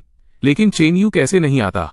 उसे डर था कि अगर मैं मम्मी के साथ अकेला रहा तो बहुत सी चीजें बेकाबू हो जाएंगी। वो मुझे लेकर बहुत चौकन्ना था। चेनयू के इस सुझाव पर मैंने बेशक मना नहीं किया। रास्ते भर चेनयू मदर चेन से चिपक कर रहा, बचपन की कहानियां सुनाता रहा, बचपन की सुखद यादें ताजा करता रहा और माँ बेटा दिल खोलकर हंसते रहे। मेरा अंतर्मन पूरी तरह शांत था, चेहरे पर कोई भाव नहीं। चेनयू ने अपनी पिछली जिंदगी में भी अक्सर ऐसी ओछी चालें चली थीं। मेरी पिछली जिंदगी में भले ही मुझे बहुत ठेस पहुंचती थी, फिर भी मैं खुद को मुस्कुराने के लिए मजबूर करता और उनके नाटक में शामिल हो जाता। लेकिन अब मुझे ऐसा लग रहा है जैसे मेरे कानों के पास 2 कौवे जोर जोर से काँव काँव कर रहे हों। अब शकुन। चेनयू अपनी तिरछी नजरों से लगातार मुझे देख रहा था, ये देखते हुए कि मेरे चेहरे पर कोई भाव नहीं है। वो बोले बिना नहीं रह सका, बड़े भाई, आपको भी हमें अपने बचपन की सुखद यादों के बारे में बताना चाहिए। हम कभी आपके बचपन का हिस्सा नहीं बन पाए, इसलिए हमें इसके बारे में बताइए। मैंने अपना सिर झुकाया और उसे घूरते हुए ठंडी हंसी के साथ कहा, तुम क्या सुनना चाहते हो? ये सुनना चाहते हो कि कैसे मैं बचपन में भूख और ठंड से तड़पा? या तुम ये सुनना चाहते हो कि जब तुम चेन परिवार के घर में ऐशो आराम कर रहे थे तब मैंने तुम्हारी जगह कितनी मुश्किलें और तकलीफें झेली? मैंने बिना किसी लिहाज के साफ साफ कह दिया चेन यू ने हड़बड़ाहट में सफाई देनी शुरू की। बड़े भाई, मेरा वो मतलब नहीं था। मुझे माफ कर दीजिए। ठीक है। चेन यू तब बहुत छोटा था। अपना गुस्सा चेन यू पर मत निकालो, उसका मतलब भी अच्छा ही था। इतने एहसान फरामोश मत बनो। मदर चेन मुझे नापसंद करती थी। बिना किसी शालीनता के बोलना, उसका अस्तित्व ही पाप है। क्या तुमने ये नहीं सुना? मैंने उसे भी नहीं बख्शा। उस पर गुस्सा मत निकालो। तो क्या आप उम्मीद करती हैं कि मैं इसके बजाय आप पर गुस्सा निकालूं? एक ऐसी माँ जिसने बिना किसी शर्म के अपने ही बेटे को खो दिया और फिर भी लगातार उस गोद लिए हुए बच्चे का बचाव करती रहती है। कोई ऐसे शब्द तब तक नहीं कह सकता जब तक कि उसके दिमाग की रक्त वाहिकाएं 10 साल से ब्लॉक न हो। अगर ऐसा है तो आपको चेकअप के लिए अस्पताल जाना चाहिए और साथ ही अपना दिमाग भी चेक करवा लेना चाहिए।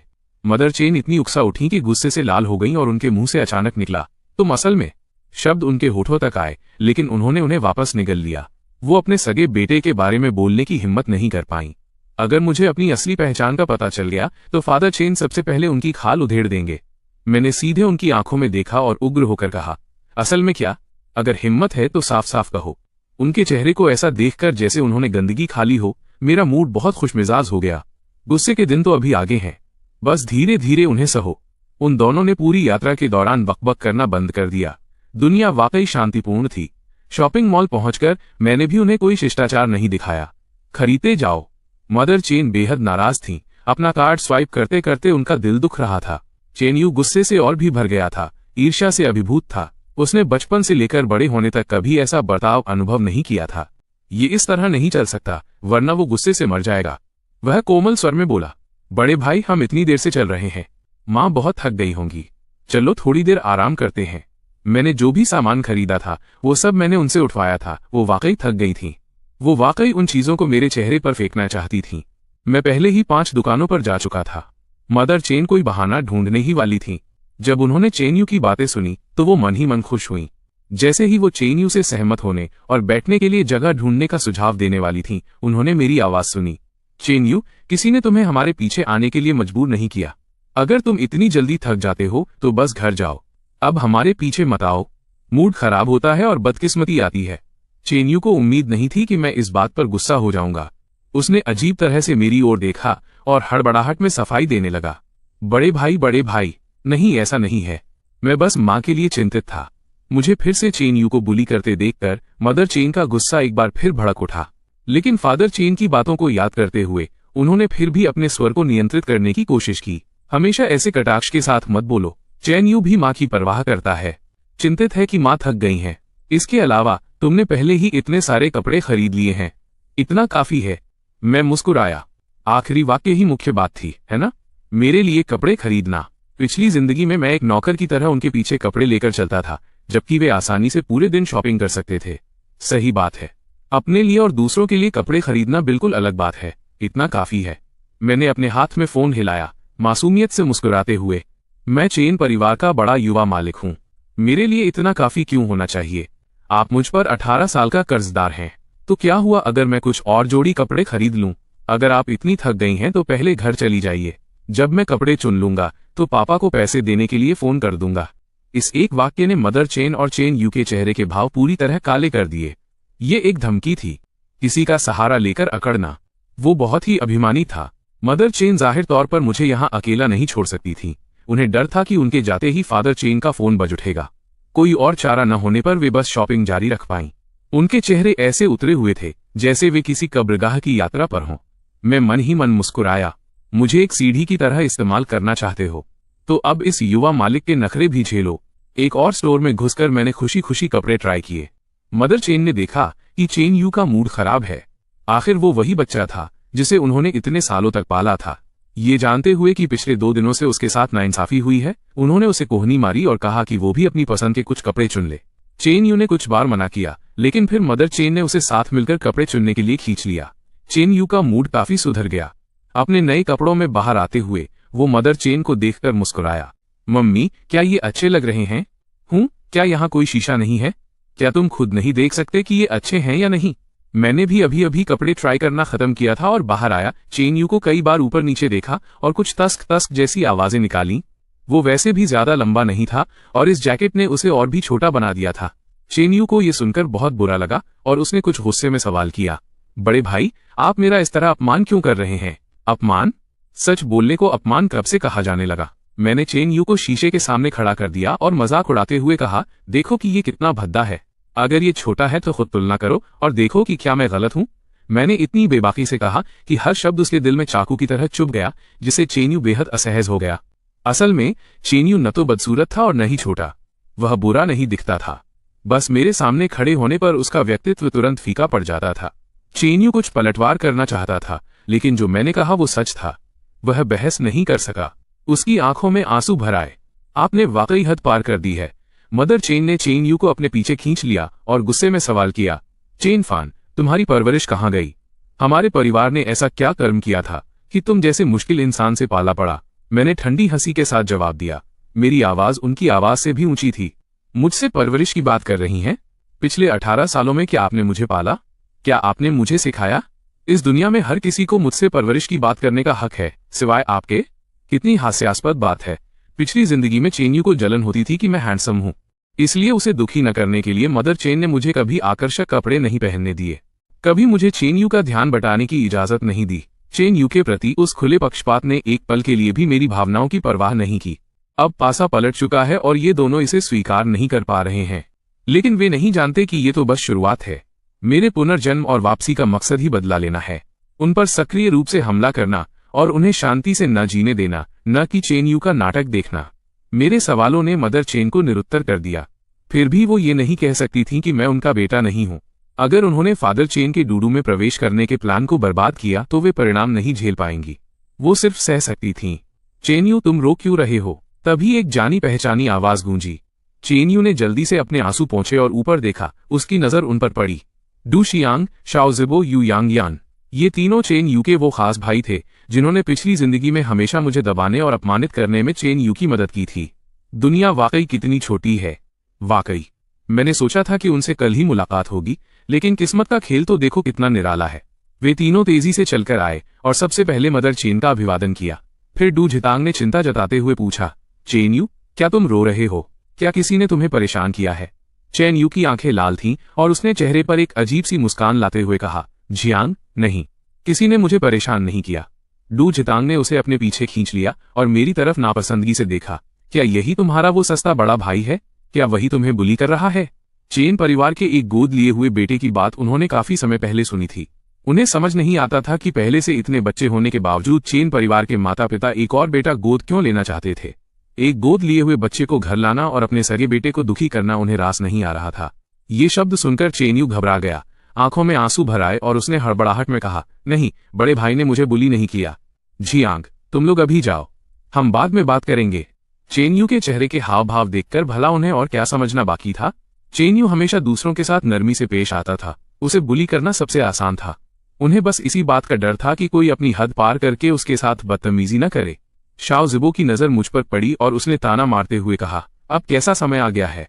एक गोद लिया हुआ बच्चा भी असली बड़े युवा मालिक को बुली करने की हिम्मत कर रहा है। सच में इसे अपनी औकात नहीं पता। शाओ जिबो की माँ एक रखेल थी जो सत्ता में आई थी और वो हमेशा सगी पत्नी के बेटे शाओ जी को दबाकर रखता था। उसका स्वभाव पहले से ही खराब था और वो जरा सी बात पर भड़क जाता था। उसके शब्द तीखे भी थे और जहरीले भी। यू यांग यान अजीब तरह से हंसा, क्योंकि दुनिया में बहुत से बेशर्म लोग हैं जो अपनी स्थिति को नहीं पहचानते। उनकी आंखों का कटाक्ष बिल्कुल भी छिपा नहीं था। गोद लिया हुआ बच्चा। मेरी नजर चेन यू पर पड़ी जैसे मैंने कुछ बहुत मजेदार सुना हो। मेरा चेहरा दिलचस्पी से भर गया। सही बात है, मेरी पिछली जिंदगी में उन्होंने फादर और मदर चेन की मूक सहमति से बाहरी लोगों को यही बताया था कि मैं एक गोद लिया हुआ बच्चा हूं ताकि चेन यू अपनी स्थिति मजबूत कर सके। मेरे वापस आने से पहले ही चेन यू ने ये खबर फैलाने में देर नहीं की थी कि चेन परिवार ने एक बेटा गोद लिया है। उन सबको लगा था कि गांव के किसी गंवार को बुली करना आसान होगा, और वास्तव में ऐसा ही हुआ था। पिछली जिंदगी में तथाकथित पारिवारिक प्रेम के लिए मैंने हमेशा सब सहा और उन्हें खुश करने की कोशिश की, कभी विरोध करने की हिम्मत नहीं की। पिछली जिंदगी में चेन यू की मर्जी चली थी, लेकिन इस जिंदगी में कमान मेरे हाथ में है। और वैसे भी वे शुरू से ही मेरे सगे माता पिता नहीं थे। अगर होते भी तो भी मैं उन्हें खत्म कर देता। चेन यू सहम गया। उसे डर था कि कहीं इस तरह सच सामने न आ जाए, जो उसके लिए बेहद शर्मनाक और असहज होता। उसे इस बात की ज्यादा परवाह नहीं थी। वो आगे बढ़ा और डू झितांग और दूसरों को बाहर की तरफ धकेलने लगा। उसके स्वर में मिन्नत का भाव था। जिबो झितांग, क्या तुम लोग पहले वापस जा सकते हो? चेन यू के इस बर्ताव ने डू जितांग और दूसरों को और भी ज्यादा यकीन दिला दिया कि उसे बुली किया जा रहा है, और उनका गुस्सा और बढ़ गया। वो अपनी इज्जत बचाना चाहता था, लेकिन मैं उसे इसकी अनुमति नहीं देने वाला था। मैंने 2-3 कदम बढ़ाकर दरवाजा रोक लिया। इतनी जल्दी क्या है? अगर तुम मेरे छोटे भाई के दोस्त हो तो मुझे भी तुम लोगों को थोड़ा जान लेना चाहिए। डू जितांग और बाकी लोग पहले से ही मेरे प्रति दुर्भावना रखते थे, और अब मेरा दरवाजा रोकना उन्हें मेरी परवरिश की कमी का सबूत लगा। मेरी बातों ने उन्हें और भी भड़का दिया। शाओ जिबो ने उपहास करते हुए कहा, एक गंवार, एक गोद लिया हुआ बच्चा। कहाँ?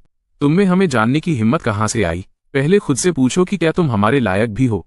डू जितांग ने और भी घमंड में आकर कहा, जान पहचान की कोई जरूरत नहीं है, बस अपनी जगह याद रखो। याद रखो कि चेन परिवार का असली बड़ा युवा मालिक कौन है। एक गोद लिए हुए बच्चे को उन चीजों के बारे में भ्रम में नहीं रहना चाहिए जो उसकी नहीं है। हम चेन यू के भाई हैं और हम उसे किसी बदतमीज इंसान से बुली नहीं होने देंगे। हम चेन यू का सहारा बनेंगे। यू यांग यान ने भी सुर में सुर मिलाया। चेन यू गर्म तवे पर बैठी चींटी की तरह बेचैन होकर यहाँ वहां टहल रहा था। उन लोगों ने उसका साथ देकर मेरे लिए मुश्किलें खड़ी कर दी थीं, जिससे वो खुश तो था, लेकिन उसे डर था कि कहीं मैं अपनी असली पहचान उजागर न कर दूं।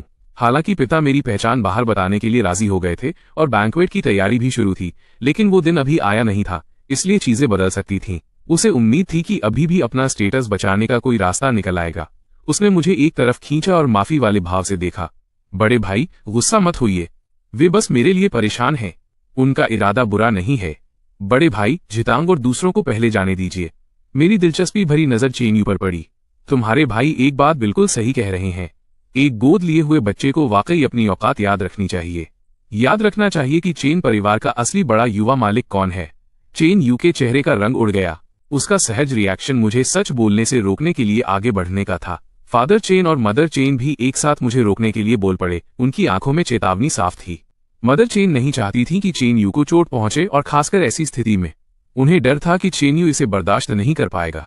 लेकिन मुझे इसकी रत्ती भर भी परवाह नहीं थी। मेरी वापसी का मकसद ही उन्हें बेचैन करना था। मैंने जोर से कहा, चेन यू, तुम एक गोद लिए हुए बच्चे हो। तुम्हें अपने भाई की सलाह याद रखनी चाहिए।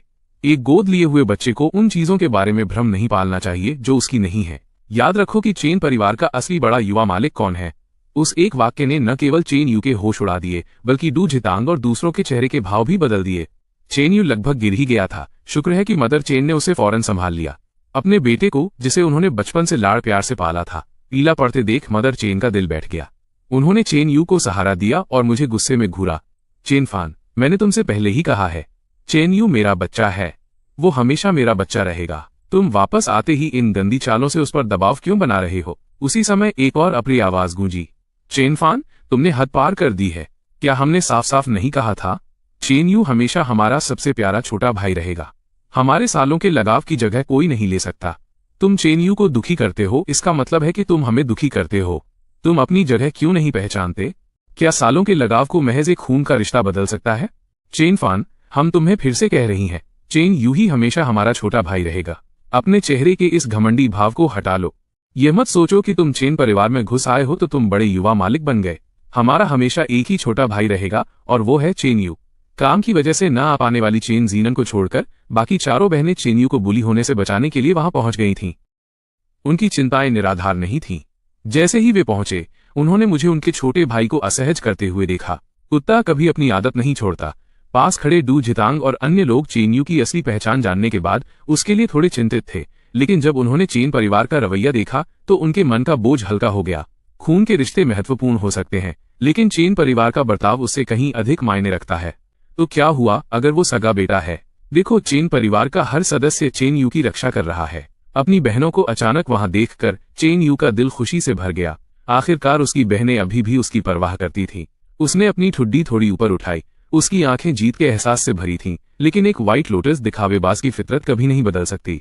उसने बीच बचाव करने की कोशिश करते हुए कहा, बहनों, कृपया इस तरह बात न करें, भैया नाराज हो जाएंगे। इसके साथ ही सबकी निगाहें मेरी ओर मुड़ गईं। मैंने उन सबके सामने मुस्कुराते हुए अपना फोन कान से लगा लिया। चेन यू का दिल बैठ गया। अगर वो बहस नहीं जीत सकता तो वो इतना बेशर्म कैसे हो सकता है? वो शिकायत करने लगा। वो कोई 3 साल का बच्चा नहीं है। पिता के रवैये के बारे में सोचकर वो तुरंत बहुत दुखी महसूस करने लगा, लेकिन फिर उसने सोचा, ठीक है, बाद में वे कहेंगे कि उसने अपनी बहनों के साथ गवाह के तौर पर मुझे जानबूझकर फंसाया है। पिता उस पर विश्वास नहीं करेंगे। उसने केवल मेरे चेहरे पर एक अर्थपूर्ण मुस्कान देखी। पापा, आपने सुना ना, उन्होंने अभी क्या कहा? आपकी बेटियां और आपकी पत्नी मेरी पहचान को स्वीकार नहीं करती हैं। वे हर जगह चेन यू की रक्षा कर रही हैं। इससे मेरा दिल टूट गया है। मैं इस घर में एक सेकंड और नहीं रह सकता। मैं अपने साथ कुछ भी नहीं लाया था, इसलिए मुझे वापस जाकर पैकिंग करने की जरूरत नहीं है। मैं आपसे फिर कभी नहीं मिलूंगा। बोलते समय मैंने चेन यू के चेहरे के भावों पर नजर रखी। ये वास्तव में देखने लायक था और रंगों की पैलेट की तरह लगातार बदल रहा था। मदर चेन और अन्य लोगों के चेहरे भी बेहद अप्रिय थे। उन सबको लगा था कि मैं फोन करके शिकायत करने वाला हूं, लेकिन उन्हें उम्मीद नहीं थी कि फादर चेन ने वो सब सुन लिया है जो मैंने अभी कहा था। फादर चेन ने चिढ़कर अपनी कनपटी रगड़ी। ये पहली बार था जब उन्हें एहसास हुआ कि मदर चेन कितनी मूर्ख थीं। ये समझ में आता था कि बच्चों को स्थिति का पता नहीं था, लेकिन उन्होंने पहले ही उन्हें नफा नुकसान समझा दिया था। फिर भी वो बार बार चेन यू को बचाती रहीं। वे बोले, अपना फोन स्पीकर पर रखो, मैं उनसे बात करूंगा। मैं ये आखिरी बार कह रहा हूं। चेन फान हमारे चेन परिवार का एकमात्र बड़ा युवा मालिक है। चेन यू, मैंने तुम्हें इतने सालों तक पाला है। मुझे आशा है कि तुम्हारे मन में कुछ कृतज्ञता होगी। मेरे बेटे के साथ थोड़ा सम्मान से पेश आओ। अपनी पहचान पहचानो और उन चीजों के बारे में कल्पना न करो जो तुम्हारी नहीं है। पारिवारिक पहचान समारोह की तैयारी पहले से ही की जा रही है। उस समय मैं शहर में सभी को बताऊंगा और सार्वजनिक रूप से अपने सगे बेटे की पहचान की घोषणा करूंगा, और यह भी कि तुम एक गोद लिए हुए बच्चे हो जो गलती से हमारे चेन परिवार में बदल गए थे। तुम्हें चेन परिवार में रहने देना ही मेरी सबसे बड़ी रियायत है। चेन हुआंग, अगर तुम बहनें इसी तरह अनुचित व्यवहार करती रहीं तो मैं चेन यू को बाहर निकाल दूंगा। फादर चेन जानते थे कि मैं बहुत गुस्से में था। मुझे शांत करने के लिए वे केवल चेन यू से कठोरता से बात कर सकते थे और चेन परिवार के अन्य लोगों को भी अपना रुख बता सकते थे। फादर चेन की आवाज बहुत तेज थी, जो वहां मौजूद सभी लोगों के कानों तक स्पष्ट रूप से पहुंच रही थी। मूल रूप से वे इतनी स्पष्ट रूप से बात नहीं करना चाहते थे। आखिर चेन यू उनके साथ बड़ा हुआ था, इसलिए निश्चित रूप से उनके मन में मेरे मुकाबले उसके लिए अधिक लगाव था। लेकिन मेरे पीछे डूडू का गी परिवार था। यह उनके लिए एक सीढ़ी थी और डूडू में प्रवेश करने का उनका एकमात्र मौका था। वे किसी को भी इसे बर्बाद करने की अनुमति नहीं देंगे। चेन यू का चेहरा जितना हो सके उतना पीला पड़ गया था। यदि उसकी दो बहनें उसे दोनों तरफ से सहारा नहीं दे रही होती तो वो शायद जमीन पर गिर जाता। मैंने फोन काट दिया। मेरी निगाह डू झितांग और अन्य लोगों पर पड़ी और मैंने उपहास करते हुए कहा, तुम मूर्ख हो। तुम दूसरों की कही हर बात पर विश्वास कर लेते हो। डू झितांग का चेहरा गुस्से से लाल हो गया। चेन परिवार फादर चेन से डरता था, लेकिन वो नहीं। उसने गुस्से में कहा, चेन फान, तो क्या हुआ अगर तुम चेन परिवार के बड़े युवा मालिक हो? तुम बस एक नीच गंवार हो। भले ही तुम संभ्रांत वर्ग एलीट क्लास में प्रवेश कर जाओ, तुम हमारे सर्कल में केवल एक मजाक या हमारे खेलने की चीज बनकर रहोगे। डू झितांग ऊंचे दर्जे के मेयर का बेटा था। अपनी पिछली जिंदगी में वो वास्तव में हर जगह चेन यू की रक्षा करने में कामयाब रहा था, जिससे मैं एलीट क्लास का हंसी का पात्र बन गया था। सबके द्वारा उपहास किए जाने पर मेरे होंठ थोड़े मुड़ गए, मेरी आंखें द्वेष से भर गईं। झितांग, कुत्ते की तरह भौंकने का कोई फायदा नहीं है। मेरे सामने आओ। जो डरपोक होगा वो पोता कहलाएगा। इसके साथ ही मैंने डू झितांग को जोर से जमीन पर धक्का दे दिया। ऊपर से उसे नीचे देखते हुए मैंने कहा, फिर देखते हैं कि कौन मजाक है और कौन खेलने की चीज। मैं उसे हिकारत भरी नजरों से देखते हुए आगे निकल गया। मैंने पास के स्टोर स्टाफ से कहा कि कोई ऐसा व्यक्ति ढूंढे जो मेरे सभी कपड़े चेन परिवार के घर वापस भेज सके। फिर पीछे सभी को नजरअंदाज करते हुए मैं शांति से चला गया। चेन यू डू झितांग को उठाने के लिए जल्दी से दौड़ा। उसके गुस्से वाले चेहरे को देखते हुए वो क्षमा प्रार्थी भाव से बोला, झितांग, मैं अपने भाई की ओर से आपसे माफी मांगता हूं। कृपया उसके खिलाफ कोई शिकायत न रखें। वो बस सीधा बोलने वाला है। उसका कोई बुरा इरादा नहीं है, लेकिन अंदर ही अंदर वो पागलों की तरह चिल्ला रहा था। इसे बिल्कुल माफ मत करना। क्या डू झितांग ने कभी ऐसा अपमान सहा था? विकृत चेहरे के साथ वो मेरी जाती हुई पीठ को घूरता रहा। वो मुझे बिल्कुल माफ नहीं करेगा। शॉपिंग मॉल के सामने एक लंबी बिजनेस कार खड़ी थी। मैं सीधा उसकी ओर बढ़ा। जैसे ही मैं कार के दरवाजे के पास पहुंचा, कोई आगे बढ़ा और कार का दरवाजा खोल दिया। मैं अंदर गया और भौहें सिकोड़ कर पूछा, तुम मुझे किस तरह का शो देखने के लिए आमंत्रित कर रही हो? ऊपर मुझे पहले ही चू यून्यू का संदेश मिल चुका था, वरना मैं इतनी हड़बड़ी में नहीं निकलता। चू यून्यू ने मुझे प्यार से देखा। जल्दी मत करो, तुम्हें जल्द ही पता चल जाएगा। मैं थोड़ी चिंता के साथ बोला, तुम चेन परिवार पर कोई कार्रवाई तो नहीं करोगी ना? हम साथ बड़े हुए हैं, एक दूसरे को 10 साल से जानते हैं। मुझे पता है कि तुम्हारी क्षमताओं के साथ चेन परिवार को नष्ट करना हाथ पलटने जितना आसान होगा, लेकिन मैं अपने हाथों से बदला लेना चाहता हूं। मैं चेन परिवार को धीरे धीरे थोड़ा थोड़ा करके बर्बाद होते देखना चाहता हूं। मैं चेन परिवार को अपने सामने संघर्ष करते और तड़पते देखना चाहता हूं। चू यून्यू ने हाथ बढ़ाकर मेरा सिर थपथपाया। मैं ऐसा कैसे कर सकती हूं? वे शाओ फान के खेलने की चीजें हैं। मैं तुम्हारा मजा कैसे खराब कर सकती हूं? जो कुछ भी शाओफान को पसंद नहीं है वो नहीं करेगी। उसने तैयार दूध की चाय, मिल्क टी का कप मेरे हाथ में रख दिया। हमारी उंगलियां एक दूसरे को छू गईं। शाओफान, ये वही मिल्क टी है जो तुम्हें पसंद है। मैंने इसे खास तुम्हारे लिए बनाया है। ये सुनकर मैं मुस्कुराया। मिल्क टी ली और पी ली। केवल जब मैं उसके पास होता हूँ तभी मैं अपनी सारी सुरक्षा छोड़ सकता हूँ। चू यून्यू की मिल्क टी स्वादिष्ट थी। सभी सामग्रियां उसकी माँ के यहाँ से हवाई जहाज से लाई गई थीं। जब से मैंने उसके हाथ की बनी मिल्क टी पी थी, मैं दुकान से खरीदी गई मिल्क टी का एक घूंट भी नहीं पी सकता था। मेरी संतुष्ट अभिव्यक्ति को देखकर चू यून्यू का मूड भी चमक उठा। तुम सच में एक छोटे लालची बिल्ली के बच्चे हो। शाओफान, गुआंगन हॉल से खबर आई है। डू और ओ यांग परिवार दोनों ही गुमनाम दिव्य डॉक्टर की तलाश कर रहे हैं। ओ यांग गयान हमेशा से बीमारी से पीड़ित रहे हैं और कई डॉक्टरों को दिखाने के बाद भी कोई फायदा नहीं हुआ। दोनों परिवारों ने ओ यांग गयान के इलाज के लिए आपको आमंत्रित करने के लिए भारी रकम की पेशकश की है। मैंने अपनी भौहें थोड़ी सिकोड़ी। ओ यांग गयान डू जितांग की मां है। डू और ओ यांग परिवारों ने ओ यांग परिवार की मदद से आपस में रिश्ते जोड़े थे, जिससे डू जितांग के पिता अपने वर्तमान पद तक पहुंचने में सफल रहे। दोनों परिवार साथ मिलकर सफल हुए। डू के मेयर बनने के बाद ओ यांग परिवार भी तेजी से ऊपर उठा। डू जितांग से मेरी पुरानी दुश्मनी थी। मेरी पिछली जिंदगी में ओ यांग ने मुझे निशाना बनाया था और मेरे खिलाफ काफी कुछ किया था। जाहिर है मैं ओ यांग गयान को नहीं बचा सकता था, लेकिन उन्हें थोड़ा परेशान करना ठीक रहेगा। दोनों परिवारों को मना कर दो, फिर किसी से ये खबर फैलवा दो कि गुमनाम दिव्य डॉक्टर सिटी ए में ही है। उनकी आंखों के सामने उम्मीद जगाना और फिर भी उस इंसान को न ढूंढ पाना, ये भी उनके लिए एक तरह का टॉर्चर होगा। ओ हाँ, कल मुझे सिटी ए के एक्सपेरिमेंटल हाई स्कूल जाना है। गुआंगन हॉल और कांगलांग में कड़ी नजर रखना। शाओफान की शैक्षणिक क्षमता को देखते हुए क्या उसे अभी भी हाई स्कूल जाने की जरूरत है? चू यून्यू के मन में शंका थी, लेकिन उसने ज्यादा कुछ नहीं कहा। शाओफान के फैसलों के अपने कारण होते हैं और उसे बस मेरा साथ देना है। तभी ईयरपीस से एक आवाज आई। चू यून्यू मुस्कुराई और बोली, शाओफान, शो शुरू होने वाला है। अपनी 3 बजे की दिशा में देखो। मैंने ऊपर देखा और चेन यू के ग्रुप को बाहर निकलते देखा। अभी जो कुछ हुआ था उसकी वजह से सबका मूड बहुत खराब था। हालांकि उनके चेहरों पर अभी भी मुस्कान थी, लेकिन वो मुस्कान उनकी आंखों तक नहीं पहुंच रही थी। उसी समय भीड़ में से लोगों का एक समूह चेन यू के ग्रुप की ओर बढ़ा। हालांकि ये समूह अलग अलग दिशाओं से बेतरतीब ढंग से आ रहा था और उनके कपड़े भी अलग अलग थे। पुरुष, महिलाएं, बूढ़े और जवान सब मौजूद थे, लेकिन मैंने तुरंत पहचान लिया कि कौन असली राहगीर थे और कौन चू यून्यू के लोग। ये देखते हुए कि उनका कोई हिंसक इरादा नहीं था, मैंने जिज्ञासा भरी नजरों से चू यून्यू की ओर देखा। मैं ये जानने को उत्सुक था कि चू यून्यू चेन यू के ग्रुप के साथ क्या करेगी। चू यून्यू की गर्म हथेली ने मेरे गाल को छुआ। अपना सिर वापस घुमाते हुए न जाने क्यों कार के अंदर का तापमान अचानक बढ़ गया। शाओफान, ध्यान मत भटकाओ, वो अच्छा शो देखो जो मैंने तुम्हारे लिए तैयार किया है। वाइल्ड कैट ने उसे बताया था कि शाओफान बाहर कई अलग अलग तरह के लोगों के संपर्क में आएगा, इसलिए उसने उसे तेजी से कदम उठाने के लिए कहा था। हालांकि चू यून्यू को खुद पर पूरा भरोसा था, लेकिन वो ये भी जानती थी कि सलाह लेने से ही सफलता मिलती है, इसलिए वो आई। वो मेरे जीवन के किसी भी पड़ाव को छोड़ना नहीं चाहती थी। मुझे लगा कि आज चू यून्यू थोड़ी अजीब थी। वो कई छोटे छोटे इशारे कर रही थी, कभी मेरा सिर थपथपाना तो कभी मेरा चेहरा छूना। वो पहले भी ऐसी थी, लेकिन इतनी बार नहीं। जैसे ही मेरा ध्यान भटका, मुझे बाहर से चीखें सुनाई दी। चेन यू के ग्रुप पर गंदगी मल फेंक दी गई थी, यहाँ तक कि उन पर टॉयलेट पेपर भी चिपके हुए थे। कुछ गंदगी अभी भी उनसे चिपकी हुई थी और आसपास की भीड़ ये देखकर 10 मीटर से ज्यादा पीछे हट गई। हर कोई अपने हाथों से अपनी नाक ढक रहा था। उनके चेहरे के भाव अविश्वसनीय रूप से अलग अलग थे। ये घटना बिना किसी चेतावनी के हुई थी। दिन दहाड़े चेन यू का ग्रुप सन्न रह गया। किसने सोचा होगा कि कोई इतना दुस्साहसी होगा। जब तक वे संभलते गंदगी फेंकने वाले लोग जा चुके थे, पीछे सिर्फ प्लास्टिक की थैलियां और उनके शरीर पर गंदगी छोड़ गए थे। राहगीरों को फोटो खींचने के लिए फोन निकालते देख चेन यू का ग्रुप बस मर जाना चाहता था। वे सब ऐशो आराम में पले बढ़े लोग थे। उन्होंने कभी ऐसा अपमान नहीं सहा था।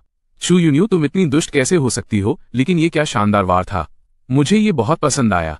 क्या तुमने फोटो खींचने का इंतजाम किया है? हम उन्हें एक बार में नहीं हरा सकते, लेकिन उन्हें थोड़ा तड़पाना तो बनता है।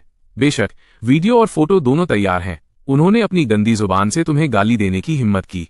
वे इसी सबक के लायक हैं। उसका वह आदमी जिसकी उसने इतने सालों तक धैर्यपूर्वक रक्षा की थी, जिसे उसने एक बार भी डांटने की हिम्मत नहीं की थी, उन घटिया लोगों को क्या हक था? उन्हें पता होना चाहिए कि वे शाओफान के खेलने की चीजें हैं।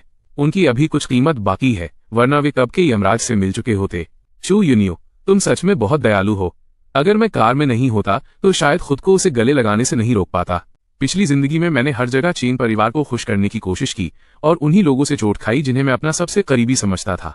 इस जिंदगी में मैंने अपना दिल बंद कर लिया है, प्यार को ताले में डाल दिया है और सिर्फ बदला चाहता हूँ। चू यून्यू से मिलना मेरे साथ हुई सबसे अच्छी चीज थी और इस जिंदगी में मैं सिर्फ चू यून्यू को ही अपना एकमात्र सगा मानूंगा। चू यून्यू ने मन ही मन सोचा, मैं तुम्हारी प्रेमी बनना चाहती हूँ, परिवार नहीं। चू यून्यू, अपने लोगों से कहो कि वे उन वीडियो और फोटो को सिटी एक्सपेरिमेंटल हाई स्कूल के फोरम पर डाल दें, साथ ही उन्हें दूसरी वेबसाइटों पर भी फैला दो। मैं पूरे देश को चेन यू और बाकी लोगों को गंदगी में लथपथ देखना चाहता हूँ। पिछली जिंदगी में चेन यू के ग्रुप ने मुझे बदनाम करने के लिए अफवाहें फैलाई थी और उन्हें स्कूल फोरम पर पोस्ट किया था। इसकी वजह से मेरी प्रतिष्ठा मिट्टी में मिल गई थी और मैं स्कूल का मजाक बन गया था। इस बार मुझे पहल करनी होगी और चेन यू के ग्रुप को अपने पैरों तले कुचलना होगा। शाम को चू यून्यू ने खुद रसोई में अपनी खास डिश बनाई। हम दोनों ने साथ में डिनर किया। चू की नजरें हमेशा मुझ पर थीं। जब तक हम दोनों साथ थे, बिना कुछ कहे भी वो बेहद खुश थी। रात के 10 बजे मुझे घर लौटते देख चेन गोशान ने आखिरकार राहत की सांस ली। दोपहर से अब तक मेरा फोन नहीं लग रहा था। उन्होंने यहां तक सोच लिया था कि मैं सुबह की घटना की वजह से सच में गुस्सा होकर घर छोड़ गया हूं। चेन गोशान की चिंता के विपरीत परिवार के बाकी लोग मन ही मन दुआ कर रहे थे कि मैं कभी वापस न आऊं। चेन यू का दिल नफरत से भरा था, लेकिन उसके चेहरे पर अभी भी चिंता के भाव थे। भैया, आप कहाँ थे? आपने फोन क्यों नहीं उठाया? मैंने जोर से आवाज निकाली, कुछ कदम पीछे हट गया और अपनी नाक ढक ली। मैंने घृणा भरे भाव से कहा, इधर मत आना, मेरे पास मत आना, तुम मुझे बीमार कर दोगे। चेन यू ने जो मुखौटा पहन रखा था वो लगभग टूटने ही वाला था। लानत है, वो फिर से ऐसी बात क्यों छेड़ रहा है जिसे भूल जाना चाहिए। चेन गोशान को छोड़कर परिवार का हर सदस्य उस गंदगी का शिकार हुआ था। मेरी बात सुनकर उन सबके चेहरे काफी खराब हो गए। हालांकि उन्होंने खुद को बार बार धोया था, यहाँ तक कि उनकी त्वचा छिलने लगी थी, फिर भी उन्हें लग रहा था कि वे उस दम घोटने वाली बदबू को महसूस कर सकते हैं। वे सब सच में मुझ पर गुस्सा होना चाहते थे, लेकिन चेन गोशान ने उन्हें अभी चेतावनी दी थी। वे फिलहाल अपने गुस्से को दबाने के अलावा कुछ नहीं कर सकते थे। इस स्क्रिप्ट से टाइम स्टैम्प हटा दिए गए हैं। इतने अनैतिक काम करोगे तो दिन दहाड़े भी भूत दिखेंगे। ये कहते हुए मैंने अपना मुंह ढका और हंस पड़ा। देखो, कर्मा का फल तुरंत मिलता है।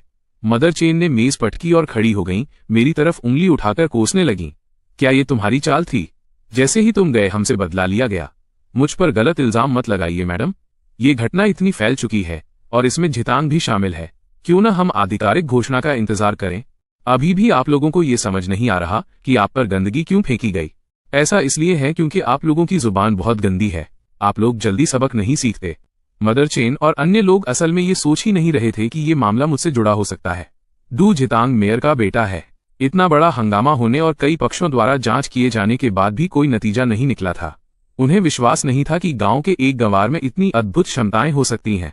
लेकिन अगर ये गुस्सा मुझ पर नहीं निकलता तो किस पर निकलता? मदर चेन बोलना जारी रखना चाहती थीं, लेकिन चेन गोशान ने उन्हें एक नजर दिखाई और उन्हें अपना मुंह बंद करना पड़ा। उन्होंने मेरी तरफ एक दयालु पिता की तरह देखा। शाओफान, क्या तुमने रात का खाना खा लिया है? क्या मैं चाची वू से तुम्हारे लिए कुछ खाना बनाने को कहूं?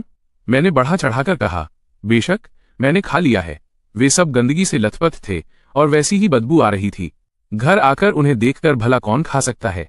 पापा, आप उनके साथ रात का खाना तो नहीं खाने वाले, है ना? मैंने प्रशंसा भरे भाव से अंगूठा दिखाया। आप उस बदबू में भी खा सकते हैं। मैं सच में प्रभावित हूँ। मैं बहुत कम खाता हूँ। बस उन्हें देखकर ही मेरे दिमाग में उनके ऊपर गंदगी फेंके जाने की तस्वीरें आने लगती हैं और मेरा मन उल्टी करने का होने लगता है। चेन गोशान ने मन ही मन सोचा, पहले मुझे कुछ महसूस नहीं हो रहा था, लेकिन अब मुझे थोड़ा जी मिचलाना महसूस हो रहा है। ये क्या हो रहा है? बाकी लोगों के चेहरे काले पड़ गए थे। उन्हें लगा कि मैं जानबूझकर उनका जी मिचला रहा हूँ। हर बार जब मैं अपना मुंह खोलता या बंद करता तो वो गंदगी फेंके जाने के बारे में ही होता। मैंने खुशी जताते हुए कहा, चेन यू, चेन बिंग, क्या तुम दोनों कल स्कूल जा रहे हो? क्या तुम दोनों ने अभी तक स्कूल फोरम चेक किया है? तुम दोनों और जितांग का ग्रुप अब स्कूल फोरम के मशहूर चेहरे बन गए हो। अगर मैं होता तो मेरी स्कूल जाने की हिम्मत नहीं होती। हर एक शब्द उनके दिल में चाकू की तरह चुभ रहा था। चेन यू ने मन ही मन अनगिनत बार मेरे टुकड़े टुकड़े कर दिए थे। चेन गोशान ने अपना गला साफ किया। शाओफान, इस तरह बात मत करो।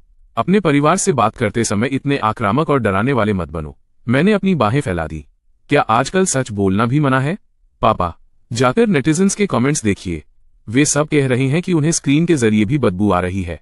चेन हुआंग अब और बर्दाश्त नहीं कर सकी। मैंने तुम्हारे जैसा दुष्ट आदमी कभी नहीं देखा। चेन फान, 18 साल हो गए, तुम बाहर मर क्यों नहीं गए? तुम वापस ही क्यों आए? चेन गोशान भी चेन हुआंग की बातों से हैरान थे। अपना मुंह बंद करो। तुम अपने छोटे भाई से इतने कड़वे शब्द कैसे कह सकती हो? चेन हुआंग ने अपनी गर्दन तान ली और अपने पिता की नजरों से नजरें मिलाईं। वो मेरा भाई नहीं है, मैं ये आखिरी बार कह रही हूँ। चाहे वो अतीत हो, वर्तमान हो या भविष्य, मेरा केवल एक ही छोटा भाई है, चेन यू। वो सच में नहीं समझ पा रही थी कि क्या खून के रिश्ते इतने महत्वपूर्ण हैं। इस दुष्ट आदमी को क्यों बढ़ावा दिया जा रहा है। अपने छोटे भाई को अपमानित होते देख चेन यू मन ही मन बहुत खुश था, लेकिन चेहरे पर चिंता का भाव लिए उसने चेन हुआंग की आस्तीन खींची और फुसफुसाया, बड़ी दीदी। चेन हुआंग ने दुखी होकर कहा, चेन यू, कुछ मत कहो, तुम बहुत दयालु हो, इसीलिए लोग तुम्हें बार बार परेशान करते हैं। पिछले 2 दिनों में उसके छोटे भाई ने कितनी तकलीफ सही थी। पिछली जिंदगी में चेन हुआंग ने चेन यू के हाथ साफ रखने के लिए हमेशा उसे प्यार किया था। वह वही थी जिसने व्यक्तिगत रूप से मुझे मारा था। अब उसके कड़वे शब्द सुनकर मुझे जरा भी आश्चर्य नहीं हुआ, लेकिन इतने क्रूर शब्द बोलने पर पिटाई न करना कोई विकल्प नहीं था। मैं जल्दी से आगे बढ़ा और एक ही बार में चेन हुआंग को जमीन पर गिरा दिया। फिर मैं उसके ऊपर बैठ गया और उस पर घूंसों की बारिश कर दी। चेन परिवार के सभी लोग मेरी अचानक की गई कार्रवाई से चौंक गए।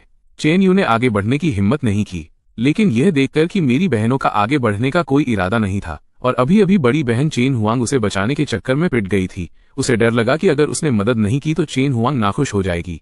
कुछ हिचकिचाहट के बाद चेन यू ने अपने दांत पीसे और आगे बढ़ा, लेकिन अंदर ही अंदर उसका दिल खुशी से भरा था। हंगामा करते रहो, हंगामा करते रहो, जितना बड़ा बवाल होगा उतना ही अच्छा है। मेरी बहनें और मदर चेन मुझे पसंद नहीं करती। मैं बस कुछ और नाटक करूंगा ताकि फादर चेन को पता चल जाए कि मैं कैसा इंसान हूं। एक बार उनके दिल से वो थोड़ा सा पछतावा पूरी तरह खत्म हो जाए, तब मैं चेन परिवार के घर से निकल जाऊंगा। मैंने भी कोई कसर नहीं छोड़ी। एक हाथ से चेन यू की बाह पकड़ी और उसे जोर से खींचा। चेन यू लड़खड़ाया और चेन हुआंग पर गिर पड़ा। मैंने उन दोनों पर बेरहमी से घूंसे बरसाए। दर्द भरी चीखें मेरे कानों में गूंज रही थीं। अपने छोटे भाई को पिटता देख बहनें मदद के लिए आगे बढ़ीं। मदर चेन और फादर चेन ने बीच में आने की हिम्मत नहीं की। मेरी क्रूरता बहुत डरावनी थी। वे केवल दूर खड़े होकर चिल्ला सकते थे। जब मैं रुका और उन्हें उठने में मदद की तो मदर चेन आखिरकार गुस्से में चिल्लाईं, चेन फान, तुम अपने सगे भाई बहन पर हाथ कैसे उठा सकते हो। मैंने उन्हें बहुत जोर से मारा था। उन दोनों के चेहरे नीले पड़ गए थे और सूज गए थे। मदर चेन ने टूटे दिल से देखा। चेन गुओशान भी मेरी हरकतों से बेहद नाखुश थे। पहला, उन्हें अपने बच्चों के लिए दर्द महसूस हुआ। दूसरा, उनके सामने ही उन पर हमला करना सच में कानूनहीन और अपमानजनक था। ये उनके अधिकार को चुनौती थी। उन्हें बस यही लगा कि मैं अनपढ़ हूं, आखिरकार एक गांव का गंवार जो नाखुश होने पर हिंसा का सहारा लेता है। वे नहीं जानते थे कि मैं वास्तव में चेन परिवार के घर में छिपा एक जहरीला सांप हूं, ताकि उन सबको एक अप्रत्याशित मौत दे सकूं। उनका चेहरा काला पड़ गया और उन्होंने सवाल किया, चेन फान, चेन हुआंग तुम्हारी बड़ी बहन है, तुम अपनी बड़ी बहन पर हाथ कैसे उठा सकते हो। तुम। मैंने अधीरता से उनकी बात काट दी।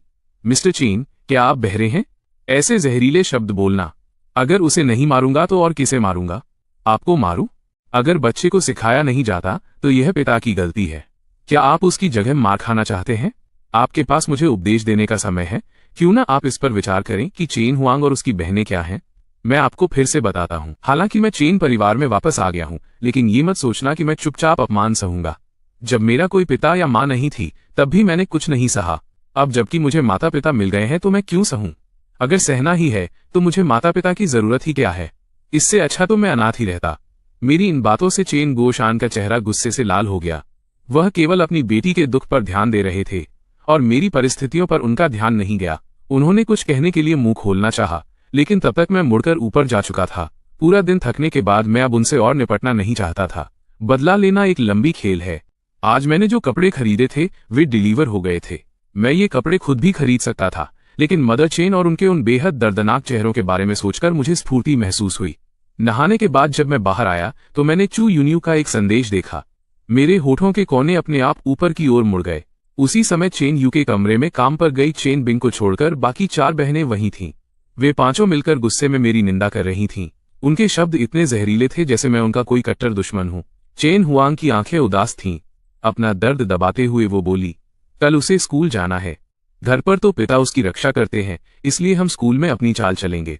हमें उसकी प्रतिष्ठा मिट्टी में मिलानी होगी। हमें उसे खुद स्कूल छोड़ने पर मजबूर करना होगा। उसे वहीं वापस जाना चाहिए जहां से वो आया है।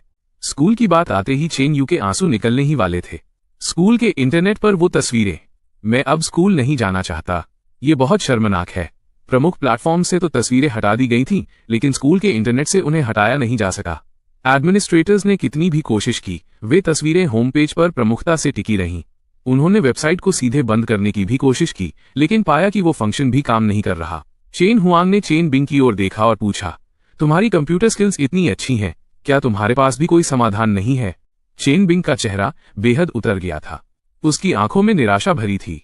कंप्यूटर स्किल्स हमेशा से उसका गर्व रही थी। उसने कई प्रतियोगिताओं में स्कूल का प्रतिनिधित्व किया था और बेहतरीन परिणाम हासिल किए थे। यहाँ तक कि अपनी कंप्यूटर स्किल्स की वजह से ही उसे गिफ्टेड स्टूडेंट के तौर पर डूडू के एक स्कूल में सीधे प्रवेश मिला था। पहले स्कूल के कंप्यूटर से जुड़ी हर समस्या उसकी जिम्मेदारी होती थी। आज दोपहर से प्रिंसिपल ने उसे कई बार फोन किया था और स्कूल इंटरनेट की समस्या को जल्द हल करने का दबाव बनाया था। पहली बार उसे गहराई से लाचारी महसूस हो रही थी, क्योंकि उसे कोई सुराग नहीं मिल रहा था। हमेशा कोई न कोई आपसे बेहतर होता ही है। इस बार उसे अपनी टक्कर का कोई मिल गया था। चेन यू को लगा कि ये पांचों बहनें बेकार हैं। वे मेरे सामने उसकी मदद नहीं कर पाईं और अब वे स्कूल का इंटरनेट भी ठीक नहीं कर पा रही हैं। वो अंदर ही अंदर बहुत परेशान था, लेकिन उसने इसे जाहिर नहीं होने दिया। ये उसका आखिरी रास्ता था। वो 2 कदम आगे बढ़ा, चेन बिंग के गले लगा और बोला, 5वीं दीदी, मुझे याद है आपने एक बार कहा था कि आप और आपके आदर्श बा ये एक दूसरे को फॉलो करते हैं। आप अपने आदर्श से सलाह क्यों नहीं लेती? वे इतने काबिल हैं, उनके पास जरूर स्कूल इंटरनेट की समस्या का कोई समाधान होगा। हम उन्हें भुगतान कर सकते हैं। चेन बिंग डार्क वेब पर थोड़ी असहज थी। बा ने उसे फॉलो तो किया था, लेकिन उसने उन्हें जो संदेश भेजे थे उनका उन्होंने कभी जवाब नहीं दिया था। इसके अलावा बा डार्क वेब का राजा है। जब से वो नंबर 1 पर पहुंचा है, कोई उसे पीछे नहीं छोड़ पाया है। ऐसे राजा की कीमत चुकाना उनके बस की बात नहीं थी। लेकिन अपने छोटे भाई की उम्मीद भरी आंखों को देखकर चेन बिंग मना नहीं कर सकी। उसने सिर हिलाया और कहा, ठीक है, मैं कोशिश करती हूँ, लेकिन ज्यादा उम्मीद मत रखना। बा ने कभी मेरे संदेशों का जवाब नहीं दिया है। चेन यू की नजरों के सामने चेन बिंग ने डार्क वेब पर लॉगिन किया और बा को एक प्राइवेट मैसेज भेजा। दूसरी ओर मैं डार्क वेब ब्राउज कर रहा था जब मुझे अचानक एक प्राइवेट मैसेज मिला। चेन बिंग शायद मुझसे स्कूल इंटरनेट की समस्या के बारे में पूछना चाहती है। मुझे पिछली जिंदगी की एक बात याद आ गई और मैं जोर से हंस पड़ा। पिछली जिंदगी में चेन यू ने स्कूल के इंटरनेट पर एक लेख पोस्ट किया था जिसमें मेरे बारे में अफवाहें फैलाई गई थीं। मैं इसे रिपोर्ट करने प्रिंसिपल के ऑफिस गया। प्रिंसिपल ने तुरंत एडमिनिस्ट्रेटर को पोस्ट डिलीट करने का आदेश दिया। पोस्ट डिलीट होने के 2 मिनट बाद ही वो फिर से बहाल हो गई। फिर प्रिंसिपल ने चेन बिंग को बुलाया और उसे पोस्ट डिलीट करने को कहा। चेन बिंग का जवाब था कि वो इतनी सक्षम नहीं है। वो पोस्ट कॉलेज प्रवेश परीक्षा खत्म होने तक वहीं रही। पुनर्जन्म के बाद मैंने डार्क वेब में प्रवेश किया और हमेशा चेन बिंग की गतिविधियों पर नजर रखी ताकि उसे और ऊंचे पद पर पहुंचा सकूं। यहां तक कि मैंने उसे फॉलो भी किया। मेरे फॉलो करते ही चेन बिंग तुरंत मशहूर हो गई। डार्क वेब पर लोग यहां तक कयास लगाने लगे कि क्या चेन बिंग मेरी सच्ची शिष्या है। मैंने न तो उन्हें सुधारा, न ही कोई स्पष्टीकरण दिया। चेन बिंग की प्रतिष्ठा लगातार बढ़ती गई। मैसेज खोलते ही पता चला कि ये वाकई स्कूल इंटरनेट की समस्या के बारे में था। मैं सोच रहा हूं कि बाद में उसका चेहरा कैसा होगा जब उसे पता चलेगा कि जिस व्यक्ति से वो सबसे ज्यादा नफरत करती है वही वो सबसे ज्यादा मानती है। अगर आप खुद ही अपनी बेइज्जती कराना चाहते हैं तो मैं इसे पूरा कैसे न करूं? मैंने तुरंत एक कोट मैसेज के साथ जवाब दिया। जवाब देखकर चेन बिंग और चेन यू की खुशी का ठिकाना नहीं रहा। चेन बिंग तो इतनी उत्साहित थी कि वो उछलने लगी। ये पहली बार था जब उसके आदर्श ने उसके मैसेज का जवाब दिया था। शाओ यू सच में उसके लिए लकी स्टार था। लेकिन जैसे ही उसने प्राइवेट मैसेज खोला और उसमें शून्य की एक लंबी कतार देखी, चेन बिंग और चेन यू के चेहरों की मुस्कान जम गई। वे इतनी बड़ी रकम नहीं चुका सकते थे। चेन यू के मुंह से अचानक निकल गया, इतने सारे पैसे, वो किसी को लूट क्यों नहीं लेता? चेन बिंग ने चेन यू की ओर देखा। उसका चेहरा थोड़ा नाखुश था। बा हमारे डार्क वेब पर नंबर 1 है। वो इस कीमत का हकदार है। चेन यू का दिल धड़क गया। यह जानते हुए कि उसने गलत बात कह दी है, उसने अजीब तरीके से अपना मुंह खोला। 5वीं दीदी, मुझे माफ कर दीजिए। मेरा वो मतलब नहीं था। मैं बस आज जो हुआ उसे लेकर गुस्से में था। आप और मैं तो बस छात्र हैं। स्कूल इंटरनेट पर ये सब रहने से ज्यादा लोग थोड़ा हंसेंगे। लेकिन बड़ी बहन चेन हुआंग स्कूल में टीचर है। मैं बस उनके लिए चिंतित था, इसीलिए मैंने जल्दबाजी में ऐसा कह दिया। कृपया अब नाराज मत होइए, ठीक है? उसने ईमानदारी का नाटक करते हुए कहा। दीदी, मैं बस चिंतित था, इसीलिए मैं घबरा गया। मैं आपसे वादा करता हूँ, मैं आपके आदर्श के बारे में फिर कभी अपमानजनक बात नहीं करूंगा। चेन हुआंग ने अपने भाई को इस तरह अपनी चिंता करते देखा तो उसका दिल पसीज गया। वो सिर्फ एक आदर्श है, इस बात का बतंगड़ बनाने की कोई जरूरत नहीं है। चेन हुआंग ने थोड़े उलाहने के साथ कहा। 5वीं बहन, बात करते समय अपने लहजे का ध्यान रखो। तुम शाओ यू को इस तरह डरा दोगी। वो भी हमारे लिए ही चिंतित था। चेन बिंग को भी लगा कि उसने जरूरत से ज्यादा प्रतिक्रिया दी थी। आखिरकार वो वही छोटा भाई था जिसे वो हमेशा प्यार करती थी। शाओ यू, नाराज मत हो। 5वीं बहन का मतलब तुम्हारे साथ कठोर होने का नहीं था। मुझे पता है कि तुमने ये सब हमारी भलाई के लिए किया। बहनों ने काफी देर तक चर्चा की, लेकिन कोई अच्छी योजना नहीं बना सकी। वे भारी मन और कड़वाहट के साथ वहां से चली गईं। या शायद चेन यू के पास वास्तव में कई तोड़ थे। बस इतना था कि उसके पैंतरे खुले तौर पर नहीं बताए जा सकते थे। इससे उसकी छवि खराब होती, उसकी मासूम, भोली और दयालु छवि। अगले दिन चेन यू जल्दी उठ गया। जब से उसका कमरा मैंने ले लिया था, वो चौथी बहन चेनकिन के कमरे में रह रहा था। चौथी बहन चेनकिन काम की वजह से घर कम ही आती थी। वो मेरी हरकतों पर नजर रख रहा था। दरवाजा खुलते ही वो तुरंत दौड़कर आया। भैया गुड मॉर्निंग। मैंने अपनी भौहें सिकोड़ी। सुबह का अच्छा मूड उस चेहरे को देखते ही खराब हो गया। मैंने उसके प्रति अपनी घृणा को छिपाने की कोई कोशिश नहीं की और ठंडे स्वर में कहा, सुबह सुबह अपने सामने कौवे को मंडराते देख मैं भला कैसे ठीक हो सकता हूँ? कैसी बदकिस्मती है। मैंने उसे धक्का दिया और चला गया। चेन यू का चेहरा तुरंत काला पड़ गया। वो सीढ़ियों से उतरते हुए मेरी पीठ को घूरने लगा। उसका मन हुआ कि काश वो आगे बढ़कर मुझे सीढ़ियों से नीचे धक्का दे दे। सबसे अच्छा तो ये होता कि मैं वहीं मर जाऊं और उसकी दुनिया से हमेशा के लिए गायब हो जाऊं। उसके दिल में जहरीले विचार पागलपन की तरह शोर मचा रहे थे, लेकिन उसकी हिम्मत नहीं हुई। वो केवल अपने मन की कड़वाहट को दबा सका। वो जल्दी से पीछे आया। भैया रुकिए। मैंने गिरते हुए चेन यू को उपहासपूर्ण नजरों से देखा। इस इंसान की हिम्मत हमेशा की तरह बहुत कम है। ये 16 सीढ़ियां, अगर वो सबसे ऊपर से लुढ़का होता तो मैं कम से कम उसके साहस की दाद देता, लेकिन वो केवल आधे रास्ते से लुढ़का। वो केवल 7 या 8 सीढ़ियां ही गिरा।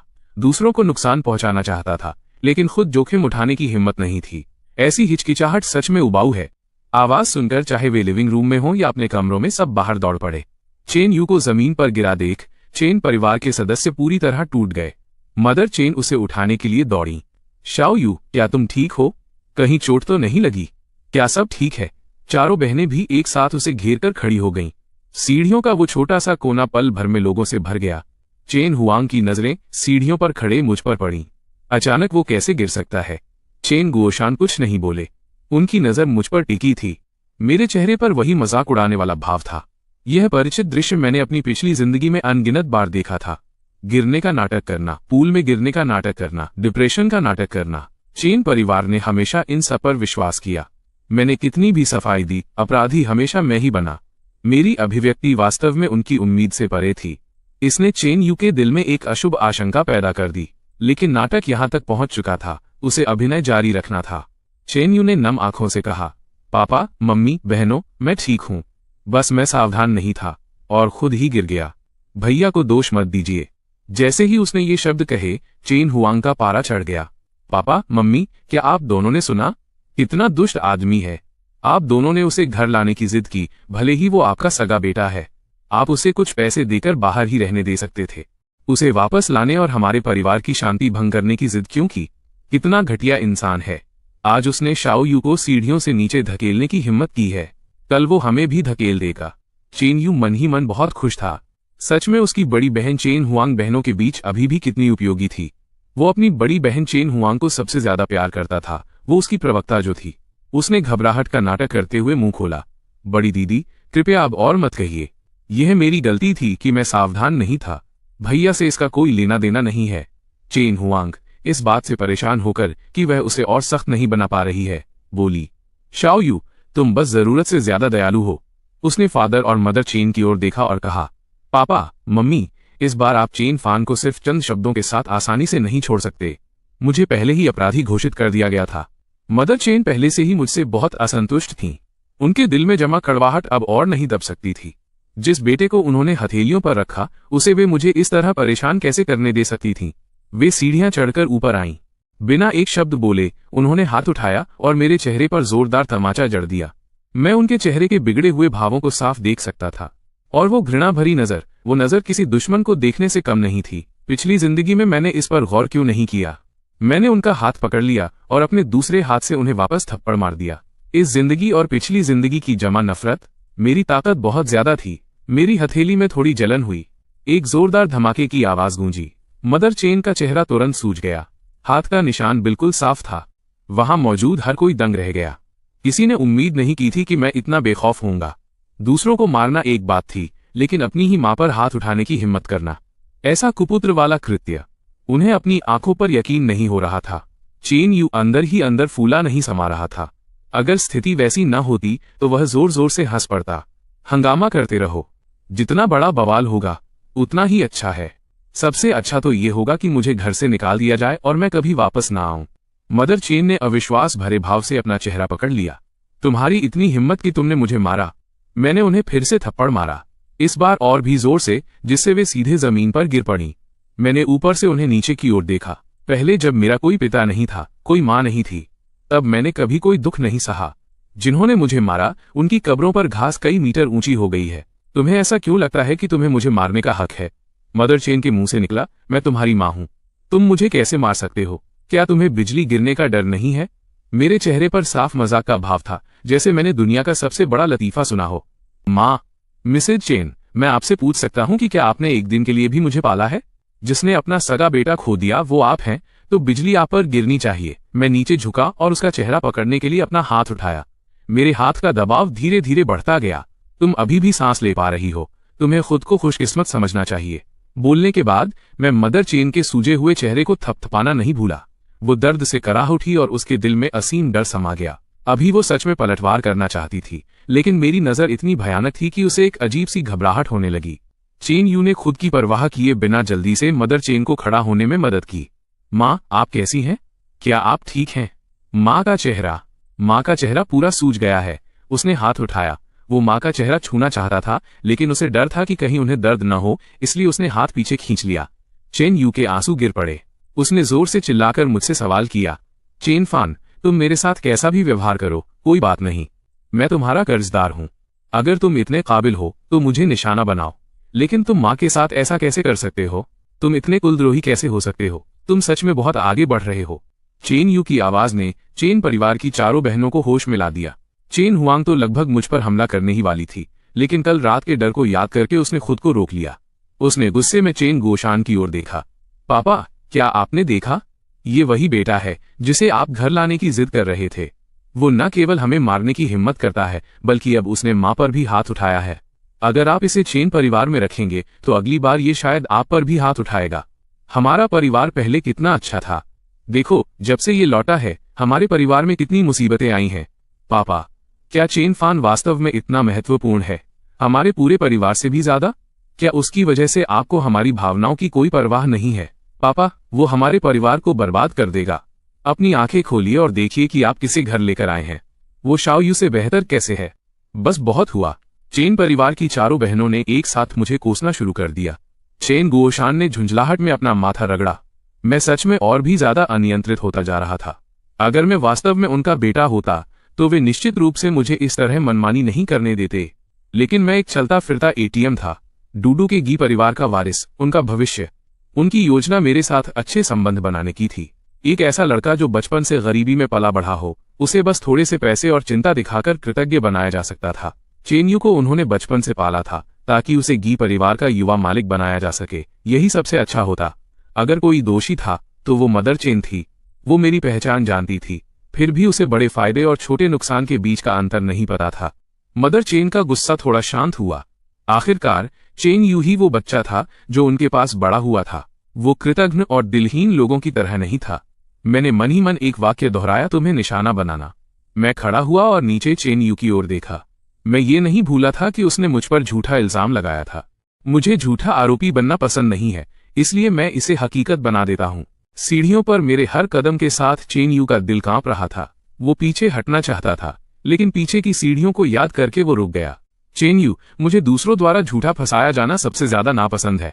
इससे पहले कि चेन यू कुछ बोल पाता, मैंने हाथ उठाया और उसे जोर से धक्का दे दिया। सब कुछ एक पल में हो गया। चेन यू बिल्कुल तैयार नहीं था। उसे उम्मीद नहीं थी कि मैं पूरे परिवार के सामने उसे सीढ़ियों से नीचे धकेलने की हिम्मत करूंगा। 10 से ज्यादा सीढ़ियां लुढ़कने के बाद चेन यू को अपने पूरे शरीर में दर्द महसूस हुआ, लेकिन उसके दिल में हैरानी और खुशी दोनों थी। हैरानी इसलिए क्योंकि वो वास्तव में मेरे कृत्य से डर गया था। खुशी इसलिए क्योंकि मैं इतना उदंड था, मैंने परिवार के सामने उसे धक्का दिया। इतने दुष्ट दिल के साथ परिवार अब मुझे और बर्दाश्त नहीं करेगा। जब तक वे मुझे बाहर निकाल सकते हैं तब तक एक छोटी सी चोट भी चलेगी। सभी बड़ी बहनें दौड़कर आईं और चेन यू को टूटे हुए दिल से देखने लगीं। चेन हुआंग की उग्र नजरें मुझ पर टिकी थीं। उसकी भौहों में मारने का इरादा साफ दिख रहा था। वो एक एक शब्द चबाकर बोली, तुम्हें उसे चोट पहुंचाने की इजाजत किसने दी? चेन फान, तुम सच में मरने के लायक हो। चेन यू की दर्द भरी चीखें सुनकर चेन हुआंग खुद को और नियंत्रित नहीं कर सकी। उसने मुझे थप्पड़ मारने के लिए हाथ उठाया। वो गुस्से में पागल हो गई थी और भूल गई थी कि मैं कितना भयानक था। पास खड़े चेन गुओशान उसे रोकना चाहते थे, पर वे एक सेकंड के लिए हिचकिचाए और फिर देखते रहने का फैसला किया। मेरे अहंकारी स्वभाव को थोड़े अनुशासन की जरूरत थी। मेरे होठों पर एक उपहास भरी मुस्कान आ गई। मैंने एक हाथ से चेन हुआंग की बाह पकड़ी और उसे जोर से एक तरफ खींच लिया। हमारी स्थिति बदलते ही चेन हुआंग का शरीर अब सीढ़ियों के निचले हिस्से की ओर था। बिना किसी हिचकिचाहट के मैंने अपना पैर उठाया और लात मारी। अच्छी बहनों को खुशियां बांटनी चाहिए और दुख भी साथ सहना चाहिए, यहाँ तक कि सीढ़ियों से लुढ़कना भी। ये काम सफाई से होना चाहिए। नीचे की सीढ़ियों पर चेनयू बुरी तरह चिल्लाया। बहनों को नहीं पता था कि उसे और कितनी चोटें आई हैं। वे उसे हिलाने की हिम्मत नहीं कर पा रही थीं। उन्होंने तुरंत एम्बुलेंस के लिए 120 पर कॉल किया। चेनयू लगातार मेरी स्थिति पर नजर रखे हुए था। जैसे ही उसने मुझे चेन हुआंग को लात मारने के लिए पैर उठाते देखा, वो डर के मारे एक तरफ खिसक गया। उसी समय चेन हुआंग भी नीचे गिरी। चेनयू अभी भी डरा हुआ था। वो लगभग उसके नीचे दबने ही वाला था। बहनें हैरानी से देखने लगी। जो चेनयू एक सेकंड पहले बुरी तरह चिल्ला रहा था, वो अगले ही सेकंड तेजी से एक तरफ हट गया। उन्होंने 120 पर कॉल कर दिया था, लेकिन अब वो बिल्कुल ठीक लग रहा था। उसकी पिछली हरकतें पूरी तरह से सहज प्रतिक्रियाएं थीं। इस बार चेनयू को भी थोड़ा पछतावा हुआ। उसने ज्यादा परवाह नहीं की और वापस चेन हुआंग की ओर रेंगते हुए गया। बड़ी दीदी, आप कैसी हैं? क्या आप ठीक हैं? कहीं दर्द तो नहीं हो रहा? फादर चेन गुओशान और मदर चेन भी उसी समय दौड़कर नीचे आईं। उनका दिल पूरी तरह से टूट गया था। उनकी आंखों में चिंता भरी थी। शाओ हुआंग, तुम्हें कहाँ चोट लगी है? माँ को बताओ। चेन हुआंग के जवाब देने का इंतजार किए बिना मदर चेन फिर से बोली, शाओ हुआंग, 120 को कॉल कर दिया गया है। थोड़ा बर्दाश्त करो, डॉक्टर जल्द ही यहाँ होंगे।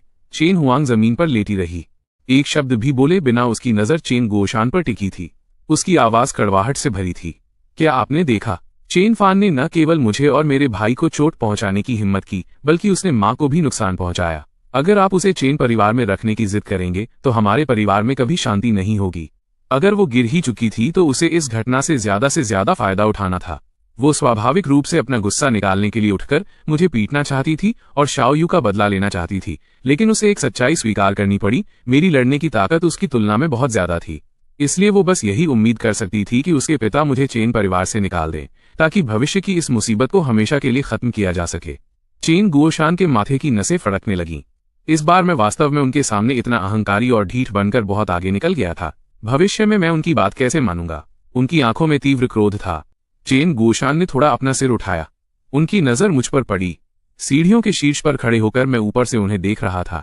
हमारी नजरें मिली। मेरी नजर इतनी पैनी थी कि चेन गुओशान को डर महसूस हुआ।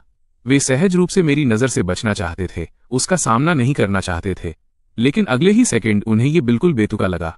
वे एक बच्चे से कैसे डर सकते थे? उनकी नजर फिर से मुझ पर पड़ी। उन्होंने गुस्से में कहा, चेन फान, अभी नीचे आओ। मुझे कैसे नीचे आना चाहिए? मुझे नहीं पता। क्या मुझे चेन हुआंग और चेन यू की तरह नीचे आना चाहिए?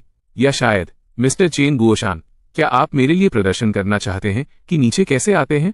मैं धीरे धीरे नीचे चला गया। अगर आप गौर से देखते तो अभी भी मेरी आंखों में गहरा उपहास देख सकते थे। मेरे विद्रोही रवैये ने चेन गुओशान को क्रोधित कर दिया। उन्होंने सख्ती से कहा, चेन फान, तुम चेन परिवार में वापस आ गए हो, इसलिए तुम्हें। मैंने उन्हें बीच में ही रोक दिया। मेरी आंखों की मस्ती और गहरी हो गई। क्या करना चाहिए? क्या मुझे आप चेन परिवार के सदस्यों के उत्पीड़न को सहना चाहिए? क्या मुझे अपना गुस्सा पी जाना चाहिए? या आप चाहते हैं कि जब दूसरे मुझे नुकसान पहुंचाएं तो मैं विरोध न करूं? मैं नीचे से तीसरी सीढ़ी पर रुक गया। मेरी नजर चेन गुओशान से होती हुई उनके पीछे खड़े चेन यू पर पड़ी। उसका चेहरा पीला था, जैसे उसके साथ बहुत बड़ा अन्याय हुआ हो। मेरा स्वभाव अच्छा नहीं है। मैं थोड़ी सी भी शिकायत बर्दाश्त नहीं कर सकता। झूठा आरोप तो दूर की बात है। चेन यू मुझे फंसाना चाहता है, उसे सीढ़ियों से नीचे धकेलना चाहता है। मुझे गलत नहीं समझा जा सकता। मैं केवल इसे वास्तविकता बना सकता हूँ। अगर मैं उसे धक्का नहीं देता तो मेरा दिल चैन से नहीं बैठेगा। चेन यू थोड़े उत्तेजित होकर बोला, भैया, क्या आप मुझे झूठा फंसाकर मारना चाहते हैं? उसने अपने होठों को कसकर काट लिया और आंसू भरी आंखों से बोला, मुझे पता है कि मेरे होने से आपको असुविधा होती है। मैंने आपसे वादा किया है, मैं आपसे किसी चीज के लिए मुकाबला नहीं करूंगा। मैं बस पापा और मम्मी को नहीं छोड़ सकता, बहनों को नहीं छोड़ सकता। मैं बस उनके पास रहना चाहता हूँ। आप मुझ पर विश्वास क्यों नहीं करते? आंसू चेन यू का सबसे शक्तिशाली हथियार थे। पिछली जिंदगी में इन्हीं आंसुओं की आड़ में चेन परिवार और लियू रुयान उसके हाथों में तेज चाकू बन गए थे। जिस दिन मैं मरा था, उस दिन को छोड़कर चेन यू ने खुद मुझे चोट पहुंचाई थी। अन्य समय में हमेशा चेन परिवार और लियू रुयान ही काम करते थे। उसने सारे बुरे काम किए, फिर भी निर्दोष रहा, जबकि मैं जिसने कभी कुछ गलत नहीं किया था उसे दुर्भावनापूर्ण, क्रूर, बेरहम, दुष्ट और ईर्ष्यालु जैसे शब्दों से नवाजा गया और अंततः मेरी दर्दनाक मौत हुई। इस जिंदगी में मैं उन निराधार आरोपों को हकीकत में बदलना चाहता हूं जो उन्होंने पिछली जिंदगी में मुझ पर लगाए थे। पापा, देखिए आप घर में क्या लेकर आए हैं। दुष्ट और मूर्ख दोनों। तुम कहते हो कि शाओ यू ने तुम्हें फंसाया। क्या तुम्हारे पास कोई सबूत है? हमने अपनी आंखों से तुम्हें उसे धक्का देते देखा है। चेन परिवार की बहनों ने फिर से चेन यू को बचाने और मुझे बदनाम करने के लिए बोलना शुरू कर दिया। मैं इसे सुनने का इतना आदी हो गया हूं कि मेरे कानों पर जैसे गट्टे पड़ गए हैं। मैंने थोड़ा भौहें सिकोड़ी और उन्हें बीच में ही काट दिया। चेन गुओशान, मैं पहले से ही चेन परिवार का सबसे बड़ा युवा मालिक हूं। मैंने पहले ही सबसे बड़े कमरे पर दावा कर दिया है। परिवार की पहचान का समारोह भी तैयार किया रहा है। जल्द ही पूरे लिनक्सिया शहर को पता चल जाएगा कि मैं चेन परिवार का असली वारिस हूं। क्या आपको लगता है कि मुझे एक नकली वारिस को फंसाने की जरूरत है? आप कोई जासूस नहीं है। आपको इतने सबूतों की जरूरत नहीं है। वैसे भी मुझे जो कहना था मैंने कह दिया है। देखते हैं आप किस पर विश्वास करना चुनते हैं। यदि नहीं तो मैं बस जा सकता हूं। मुझे वास्तव में इस चेन परिवार की कोई परवाह नहीं है। मैंने अपना उदासीन रवैया और स्वर बनाए रखा। चेन गुओशान को अभी भी समझ नहीं आ रहा था। गांव का एक गंवार जिसने जीवन की सारी कठिनाइयां झेली थी, वे उसे चेन परिवार में वापस लाए, उसे एक पूरी नई दुनिया में ले गए, उसे वो जीवन दिया जो उसके पास कभी नहीं था। क्या उसे डर से कांपना नहीं चाहिए था? क्या उसे चिंतित और बेचैन नहीं होना चाहिए था, ये सोचकर कि वो अब जो कुछ भी उसके पास है उसे खो देगा और वापस कठिनाइयों भरे जीवन में लौट जाएगा? उसे चेन परिवार का तिरस्कार करने का आत्मविश्वास कहाँ से मिला? कितना हास्यास्पद है। वे वास्तव में मुझे सबक सिखाना चाहते थे और मुझे बाहर निकालना चाहते थे, लेकिन उन्हें डर था कि इससे उनका रिश्ता और भी खराब हो जाएगा। इसलिए वे जोखिम नहीं उठा सके और नहीं उठाने की हिम्मत की। डूडू के गी परिवार का आकर्षण उनके लिए बहुत बड़ा था। गी परिवार प्रतिष्ठित परिवारों में से एक प्रतिष्ठित वंश था, कुलीनों में कुलीन। लिनक्सिया शहर के 3 प्रमुख परिवारों में गी परिवार शीर्ष पर था, चेन परिवार दूसरे स्थान पर था, तांग परिवार तीसरे स्थान पर था। हाल के वर्षों में चेन परिवार की कंपनी धीरे धीरे गिर रही थी। चेन परिवार सबसे नीचे आ गया था, यहां तक कि ओयांग परिवार भी, क्योंकि मेयरडू सत्ता में आए थे, तेजी से विकसित हुआ और चेन परिवार को पछाड़ने की सूक्ष्म प्रवृत्ति दिखाई दी। एक बार शिखर पर खड़े होने के बाद वे पहाड़ के आधे रास्ते पर खड़े होना बर्दाश्त नहीं कर सकते थे। चेन गुओशान वर्तमान कठिन स्थिति को हल करने के लिए बेताब थे और डूडू का गी परिवार उनका सबसे अच्छा सहारा था। उनकी महत्वाकांक्षा न केवल चेन परिवार को लिनक्सिया शहर का नंबर 1 परिवार बनाने की थी, वे ये परिवार की तरह डूडू में भी प्रवेश करना चाहते थे। उन्हें पता था कि डूडू वो जगह है जहां सच्चे प्रतिष्ठित परिवार रहते हैं। इसीलिए उन्होंने मेरी चुनौतियों को सहा। इसीलिए उन्होंने मुझे चेन परिवार में मनमानी करने की अनुमति दी। चेन गुओशान का गुस्सा धीरे धीरे शांत होते देख सबकी सांसें अटक गईं। चेन जियांग ने बेहद नाखुश होते हुए कहा, पापा, आप चेन फान को अब और नहीं बिगाड़ सकते। आपको परिवार के पहचान समारोह के बारे में भी फिर से सोचना चाहिए। अगर ऐसा दुष्ट व्यक्ति हमारे चेन परिवार का सबसे बड़ा युवा मालिक बन गया तो पूरा लिनक्सिया शहर हम पर हंसेगा। चेन परिवार की बेटियों ने एक एक करके मेरे बारे में अपनी कड़ी राय व्यक्त की।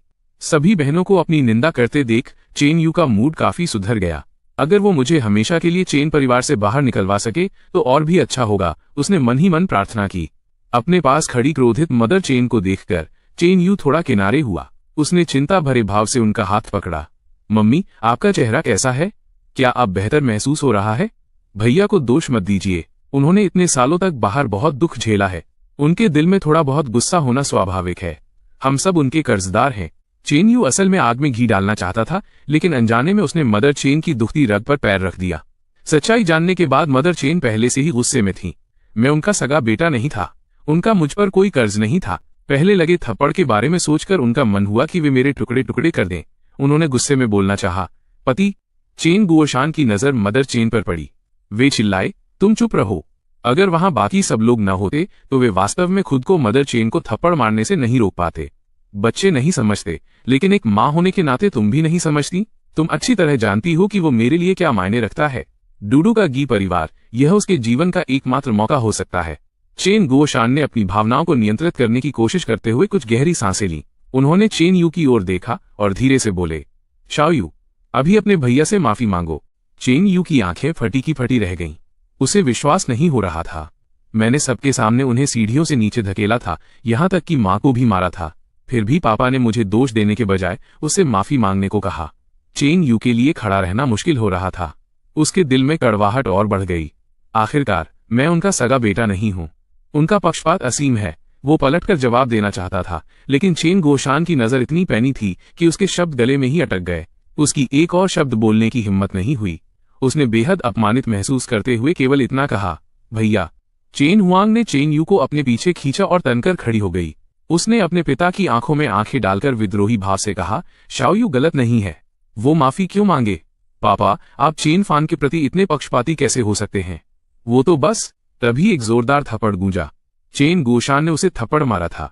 वे एक एक शब्द चबाकर बोले, अगर तुम्हें ढंग से बात करना नहीं आता तो अपना मुंह बंद रखो। मैं तुम सबको आखिरी बार कह रहा हूं, चेन फान मेरा बेटा है, वह चेन परिवार का सदस्य है। अगर तुम में से किसी ने भी उसके लिए मुश्किलें खड़ी की तो तुम सब इस घर से बाहर निकल जाओ। चेन हुआंग वहीं सुन्न खड़ी रह गई। उसे उम्मीद नहीं थी कि इस उम्र में भी उसे मार खानी पड़ेगी। मदर चेन, जो पहले चेन यू की मदद करना चाहती थी, इस बार चुपचाप अपना मुंह बंद कर लिया। बाकी लोगों की भी बोलने की हिम्मत नहीं हुई। चेन गुओशान के इस रूप ने उन सबको डरा दिया था। पूरे हॉल में सन्नाटा छा गया। मैं ठंडे मन से इस नाटक को देख रहा था। मेरी आंखों की गहराई में केवल उपहास था। यही चेन गुओशान था। उसकी कंपनी ही उसका जीवन थी। जो भी उसके रास्ते में आता उसे वो बर्दाश्त नहीं करता था, चाहे वो उसकी पत्नी और बच्चे ही क्यों न हो। मैंने उपहास करते हुए कहा, चेन यू, अभी माफी मांगो, मुझे स्कूल जाना है। आज स्कूल का पहला दिन है और मैं लेट नहीं होना चाहता। ऐसी स्थिति में चेन यू की पलटकर जवाब देने की हिम्मत नहीं हुई। वो अंदर ही अंदर बहुत चिढ़ रहा था, लेकिन अपमान सहते हुए बोला, भैया मुझे माफ कर दीजिए। मैंने मुस्कुराते हुए व्यंग्य से कहा, क्या कहा तुमने? मैंने सुना नहीं। माफी दिल से होनी चाहिए। चेन यू ने मन ही मन मुझे लाखों गालियां दी। उसका मन हुआ कि वो बस हाथ हिलाए और वहां से चला जाए, लेकिन चेन गुओशान ठीक उसके बगल में खड़े होकर देख रहे थे। उनकी नजर चाकू की तरह उसे चुभ रही थी। वो हिम्मत नहीं कर सका। उसे मजबूरन जोर से कहना पड़ा, भैया मुझे माफ कर दीजिए। उसकी बेबस और लाचार हालत देखकर मुझे पूरे शरीर में एक स्फूर्ति महसूस हुई। और ये सब तो बस शुरुआत थी। मैंने अपने हाथ सीने पर बांध लिए और उसकी ओर देखते हुए हल्की मुस्कान के साथ कहा, लेकिन मैं ये नहीं कहना चाहता कि कोई बात नहीं, इट्स ओके। इतना कहकर मैं अकड़ के साथ मुड़ा और वहां से चला गया। ये ठीक कैसे हो सकता था? उनके बीच तो खून का कर्ज था जिसे खून से ही चुकाया जाना था। पुनर्जन्म के बाद वापस आने पर मैं पिछली जिंदगी की एक भी घटना को एक पल के लिए भी नहीं भूल सका। चेन यू मेरी जाती हुई पीठ को घूरता रहा। उसकी आंखें जहर जैसी थीं। बहनें उसे दिलासा देना चाहती थीं। तभी चेन गुओशान ने ठंडी नजर डाली। तुम सब यहाँ क्यों खड़े हो? जाकर नाश्ता करो। क्या तुम्हें स्कूल और काम पर नहीं जाना? सबके पास और कोई चारा नहीं था। वे डाइनिंग रूम की ओर चल दिए। मैं पहले से ही डाइनिंग टेबल पे बैठा था। कल की तरह आज भी एक कुर्सी कम थी। बहनों ने सहज रूप से चेन यू की ओर देखा। हालांकि उसने अपनी भावनाओं को नियंत्रित करने की पूरी कोशिश की, लेकिन उसकी मुस्कान बहुत बनावटी थी। बहनों का दिल फिर से बैठ गया। चेन हुआंग, जो पहले से ही गुस्से से भरी थी, इस पल खुद को और नहीं रोक पाई। वो किचन की ओर जोर से चिल्लाई, आंटी वू, आप कैसा काम कर रही हैं? क्या आपको दिख नहीं रहा कि यहाँ एक कुर्सी कम है? मैंने अपने हाथ में मौजूद चॉपस्टिक्स नीचे रखी और कहा, अगर कम है तो कम है। आप चिल्ला क्यों रही हैं बड़ी दीदी? आपके पास न तो शिष्टाचार है और न ही सलीका। मैंने ही आंटी वू से कुर्सी हटाने को कहा था। क्या मैंने कल नहीं कहा था? यहाँ एक अतिरिक्त व्यक्ति है, इसीलिए एक कुर्सी कम है। जो भी मेरे लिए मुश्किलें खड़ी करेगा मैं उसका बदला लूंगा। मैं चाहता हूं कि चेन परिवार कभी अगला कल न देख पाए और उनका पूरा परिवार दिन रात तड़पे। ये तो बस शुरुआत है। चेन परिवार के अन्य सदस्य मेरे शब्दों से भड़क गए। उन्हें समझ नहीं आ रहा था कि इस दुनिया में इतना भयानक व्यक्ति कैसे हो सकता है। सिर्फ मेरा चेहरा देखकर नहीं, बल्कि मेरी आवाज सुनकर ही लोगों को मुझसे इतनी नफरत हो जाती थी कि उनका मन करता था कि वे मुझे पकड़कर पीटें। वे और सहन नहीं कर पा रहे थे, लेकिन उन्हें फिर से इसे दबाना पड़ा। चेन गोशान को भी मेरी वजह से सिरदर्द हो रहा था। उन्होंने सोचा था कि एक गांव का लड़का संभालना आसान होगा। किसे पता था कि वो इतना जिद्दी निकलेगा और घर को अस्त व्यस्त कर देगा। चेन गोशान का लहजा थोड़ा नरम हुआ। शाओफान, हम सब एक परिवार हैं। बेहतर होगा कि अब ऐसी हरकतें न करें, वरना दूसरे हम पर हंसेंगे। तुम्हारी बहनों और तुम्हारी माँ से मैं बात करूंगा। गुस्सा मत हो। मैंने उन लोगों की ओर देखा जो पहले से ही पेट भर चुके थे। मुझे लगता है कि आप लोग खुद ही एक मजाक हैं। इतना कहकर मैंने उन पर एक सरसरी नजर डाली, खड़ा हुआ और बाहर निकल गया, जिससे चेन परिवार के सदस्य एक दूसरे को खाली नजरों से देखते रह गए। चेन परिवार ने भारी मन से ये नाश्ता किया। कुछ जल्दबाजी में निवाले लेने के बाद छोटे सदस्य स्कूल और काम के लिए निकल गए। चेन यू और चेन बिंग दोनों शहर के एक्सपेरिमेंटल हाई स्कूल में पढ़ रहे थे और चेन हुआंग उसी स्कूल में शिक्षिका थी। पहले चेन हुआंग हमेशा खुद गाड़ी चलाकर स्कूल जाती थी, जबकि चेन यू और चेन बिंग के लिए एक समर्पित ड्राइवर था। पिछली जिंदगी में जब मैं चेन परिवार में लौटा था तो मुझे चेन यू या किसी और की कार में बैठने की इजाजत नहीं थी। चेन हुआंग भी मुझे गाड़ी में ले जाना नहीं चाहती थी। मेरे पास केवल बस लेने का विकल्प था। चेन परिवार के नाश्ते का समय तय था। अगर मैं बस लेता तो मुझे घर से जल्दी निकलना पड़ता। अगर मैं नाश्ता करके निकलता तो मुझे देर हो जाती। मेरे पास स्कूल के गेट तक बस से जाने और फिर वहां नाश्ता करने के अलावा कोई चारा नहीं था। चेन यू की तुलना में यह व्यवहार जमीन आसमान का अंतर था। महत्व न दिए जाने का सीधा मतलब था तिरस्कार। इस बार भी चेन परिवार ने मेरे लिए कार या ड्राइवर तैयार नहीं किया था। लेकिन अब सब ठीक था। मैं पहले इसीलिए निकला था ताकि चेन हुआंग की कार लेकर जा सकूं। चेन हुआंग को कारों से प्यार था। उसकी ज्यादातर कमाई कारें खरीदने में खर्च होती थी। ये उसके कुछ चुनिंदा शौकों में से एक था। वर्तमान में उसकी सबसे प्रिय कार एक सुपर कार थी जिसका नाम हुओ हुई था। उसने इसे मॉडिफाई करने में बहुत पैसा और समय खर्च किया था। यह उसकी अनमोल संपत्ति थी। चेन यू को छोड़कर वो अपनी बाकी 4 बहनों को भी इसमें बैठने नहीं देती थी। पिछली जिंदगी में जब मैं पहली बार लौटा था मुझे नहीं पता था कि वो सुपरकार विला के आंगन में खड़ी थी। चेन यू और चेन हुआंग बाहर जाने वाले थे। चेन हुआंग कुछ सामान लेने अपने कमरे में गई और चेन यू ने मुझे झांसे में ले लिया। मैं उस महंगी हुई सुपरकार में बैठ गया। मुझे वो बहुत स्पष्ट रूप से याद है। चेन हुआंग जब बाहर आई और उसने मुझे कार में देखा तो मानो उसने कोई महामारी देख ली हो। उसका चेहरा तुरंत बदल गया। उसके भाव ऐसे थे जैसे वो किसी को खा जाना चाहती हो। उसने गुस्से में कार का दरवाजा खोला और जोर से मुझसे सवाल किया, मेरी कार में बैठने की हिम्मत किसने की? मेरी कार गंदी कर दी। क्या तुम इसकी भरपाई करने की औकात भी रखते हो? उसका रूप इतना डरावना था कि मैं डर गया। मैं मुंह खोलकर समझाना चाहता था लेकिन चेन हुआंग ने मुझे कोई मौका नहीं दिया। उसने एक हाथ से मेरी बांह पकड़ी और जबरदस्ती मुझे बाहर घसीटा। उसने मुझे बेरहमी से कार से बाहर फेंक दिया। मेरा पूरा शरीर जमीन पर गिर पड़ा लेकिन ये अभी खत्म नहीं हुआ था। चेन हुआंग नीचे झुकी, मेरा टखना पकड़ा और घर के अंदर चलने लगी। मेरा शरीर जमीन पर घिसटता रहा। दर्द असहनीय था। आंगन से घर के अंदर फिर बाथरूम तक। उसकी हरकतें बहुत हिंसक थीं। उसने जानबूझकर मुझे पास की हर चीज से टकराया। मैंने सहज रूप से अपना सिर ढक लिया। घर के नौकरों और ड्राइवरों ने ही नहीं बल्कि चेन परिवार के अन्य सदस्यों ने भी ये देखा। उनका उसे रोकने का कोई इरादा नहीं था। वे बस खड़े होकर देखते रहे कि चेन हुआंग मुझे बाथरूम में घसीट रही है। उसने सिंक का नल चालू किया, मुझे आईने के सामने धकेला और दांत पीसते हुए कहा, चेन फान, अभी अपना चेहरा गौर से देखो। गंदा और नीच। मेरी कार में बैठने की इजाजत तुम्हें किसने दी? उस पल मुझे लगा जैसे चेन हुआंग मुझे मार डालना चाहती है। फिर मेरा सिर जबरदस्ती सिंक में डुबो दिया गया। पानी मेरे मुंह, नाक और आंखों में भर गया। दम घुटने का एहसास मुझ पर हावी हो गया। मैं आतंकित था, बार बार प्रताड़ित किया गया। अंत में चेन हुआंग ने मुझे बाथरूम में छोड़ दिया। उसने अपने हाथ साबुन से जोर जोर से रगड़े जैसे मैं कोई घिनौनी चीज हूं। जाने से पहले उसने मुझे कड़ी चेतावनी दी, अगर तुमने फिर कभी मेरी चीजों को छूने की हिम्मत की तो मैं तुम्हारा सिर टॉयलेट में घुसा दूंगी। मैं इतना डर गया था कि खुद को कसकर पकड़ लिया और बेकाबू होकर कांपने लगा। उसके बाद चेन यू ने मुझसे माफी मांगी। उसने कहा कि उसे नहीं पता था कि बड़ी दीदी अचानक पागल हो जाएंगी।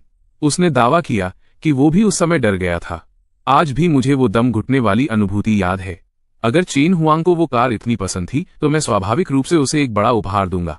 जब चेन हुआंग ने बेसमेंट में देखा कि उसकी प्यारी स्पोर्ट्स कार गायब है तो वो तुरंत घबरा गई। उसके अलावा उस कार की चाबियां किसी और के पास नहीं थीं। किसी और के पास चाबियां नहीं थीं। चेन यू और चेन बिंग को स्कूल ले जाने के लिए इंतजार कर रहे ड्राइवर ने डरते हुए कहा, मैंने युवा मालिक चेन फान को इसे ले जाते देखा है। चेन हुआंग का मन हुआ कि वो मेरे से टुकड़े कर दे, लेकिन मुझे चाबियां कैसे मिली जब तक कि मैंने उसकी चाबियां चुराई न हो। चेन हुआंग की मेरे प्रति नफरत और गहरी हो गई। चेन यू ने चेन हुआंग का हाथ पकड़ा जो आपा खोने ही वाली थी और धीरे से कहा, बड़ी दीदी पहले स्कूल चलते हैं, आपको काम के लिए देर हो जाएगी। भैया पहले ही स्कूल चले गए होंगे, वो अभी लौटे हैं। शायद उन्हें पता नहीं था कि ये आपकी कार है। ये शायद जानबूझकर नहीं किया गया होगा। लाचार होकर चेन हुआंग को चेन यू और अन्य लोगों के साथ स्कूल जाना पड़ा। उसी समय मैंने कार को चेन हुआंग की प्राइवेट पार्किंग स्पॉट में खड़ा कर दिया था। इसके तुरंत बाद मैंने एक संदेश भेजा, क्या तुम्हारे पास कल वाली गंदगी फीसेस अभी भी है? चेन हुआंग की इस प्यारी कार को पूरी तरह से उससे सानने में मेरी मदद करो। ये पूरी तरह से ढकी होनी चाहिए। मैं चेन हुआंग को दोबारा देखने के लिए उत्सुक था, अपनी प्यारी कार की हालत देखते हुए। यह निश्चित रूप से एक अविस्मरणीय दृश्य होगा। उसी समय चेन परिवार के स्टडी रूम में चेन गोशान ने ठंडी नजरों से मदर चेन की ओर देखा। कमरे का माहौल बोझिल और खामोश था। मदर चेन का दिल तेजी से धड़क रहा था। काफी देर बाद वो सख्ती से बोली, मुझे लगता है कि चेन फान वास्तव में बहुत ही अनुशासनहीन और असभ्य है। धप। चेन गोशान अब अपना गुस्सा नहीं दबा सके। उन्होंने गुस्से में अपने हाथ का चाय का प्याला उनके पैरों के पास जोर से फेंका। मदर चेन सहज रूप से चीख पड़ी। गर्म चाय की छींटें उन पर पड़ी, जिससे वे जलन के मारे उछल पड़ी। चेन गुओशान ने मेज थपथपाई और उग्र भाव के साथ खड़े हो गए।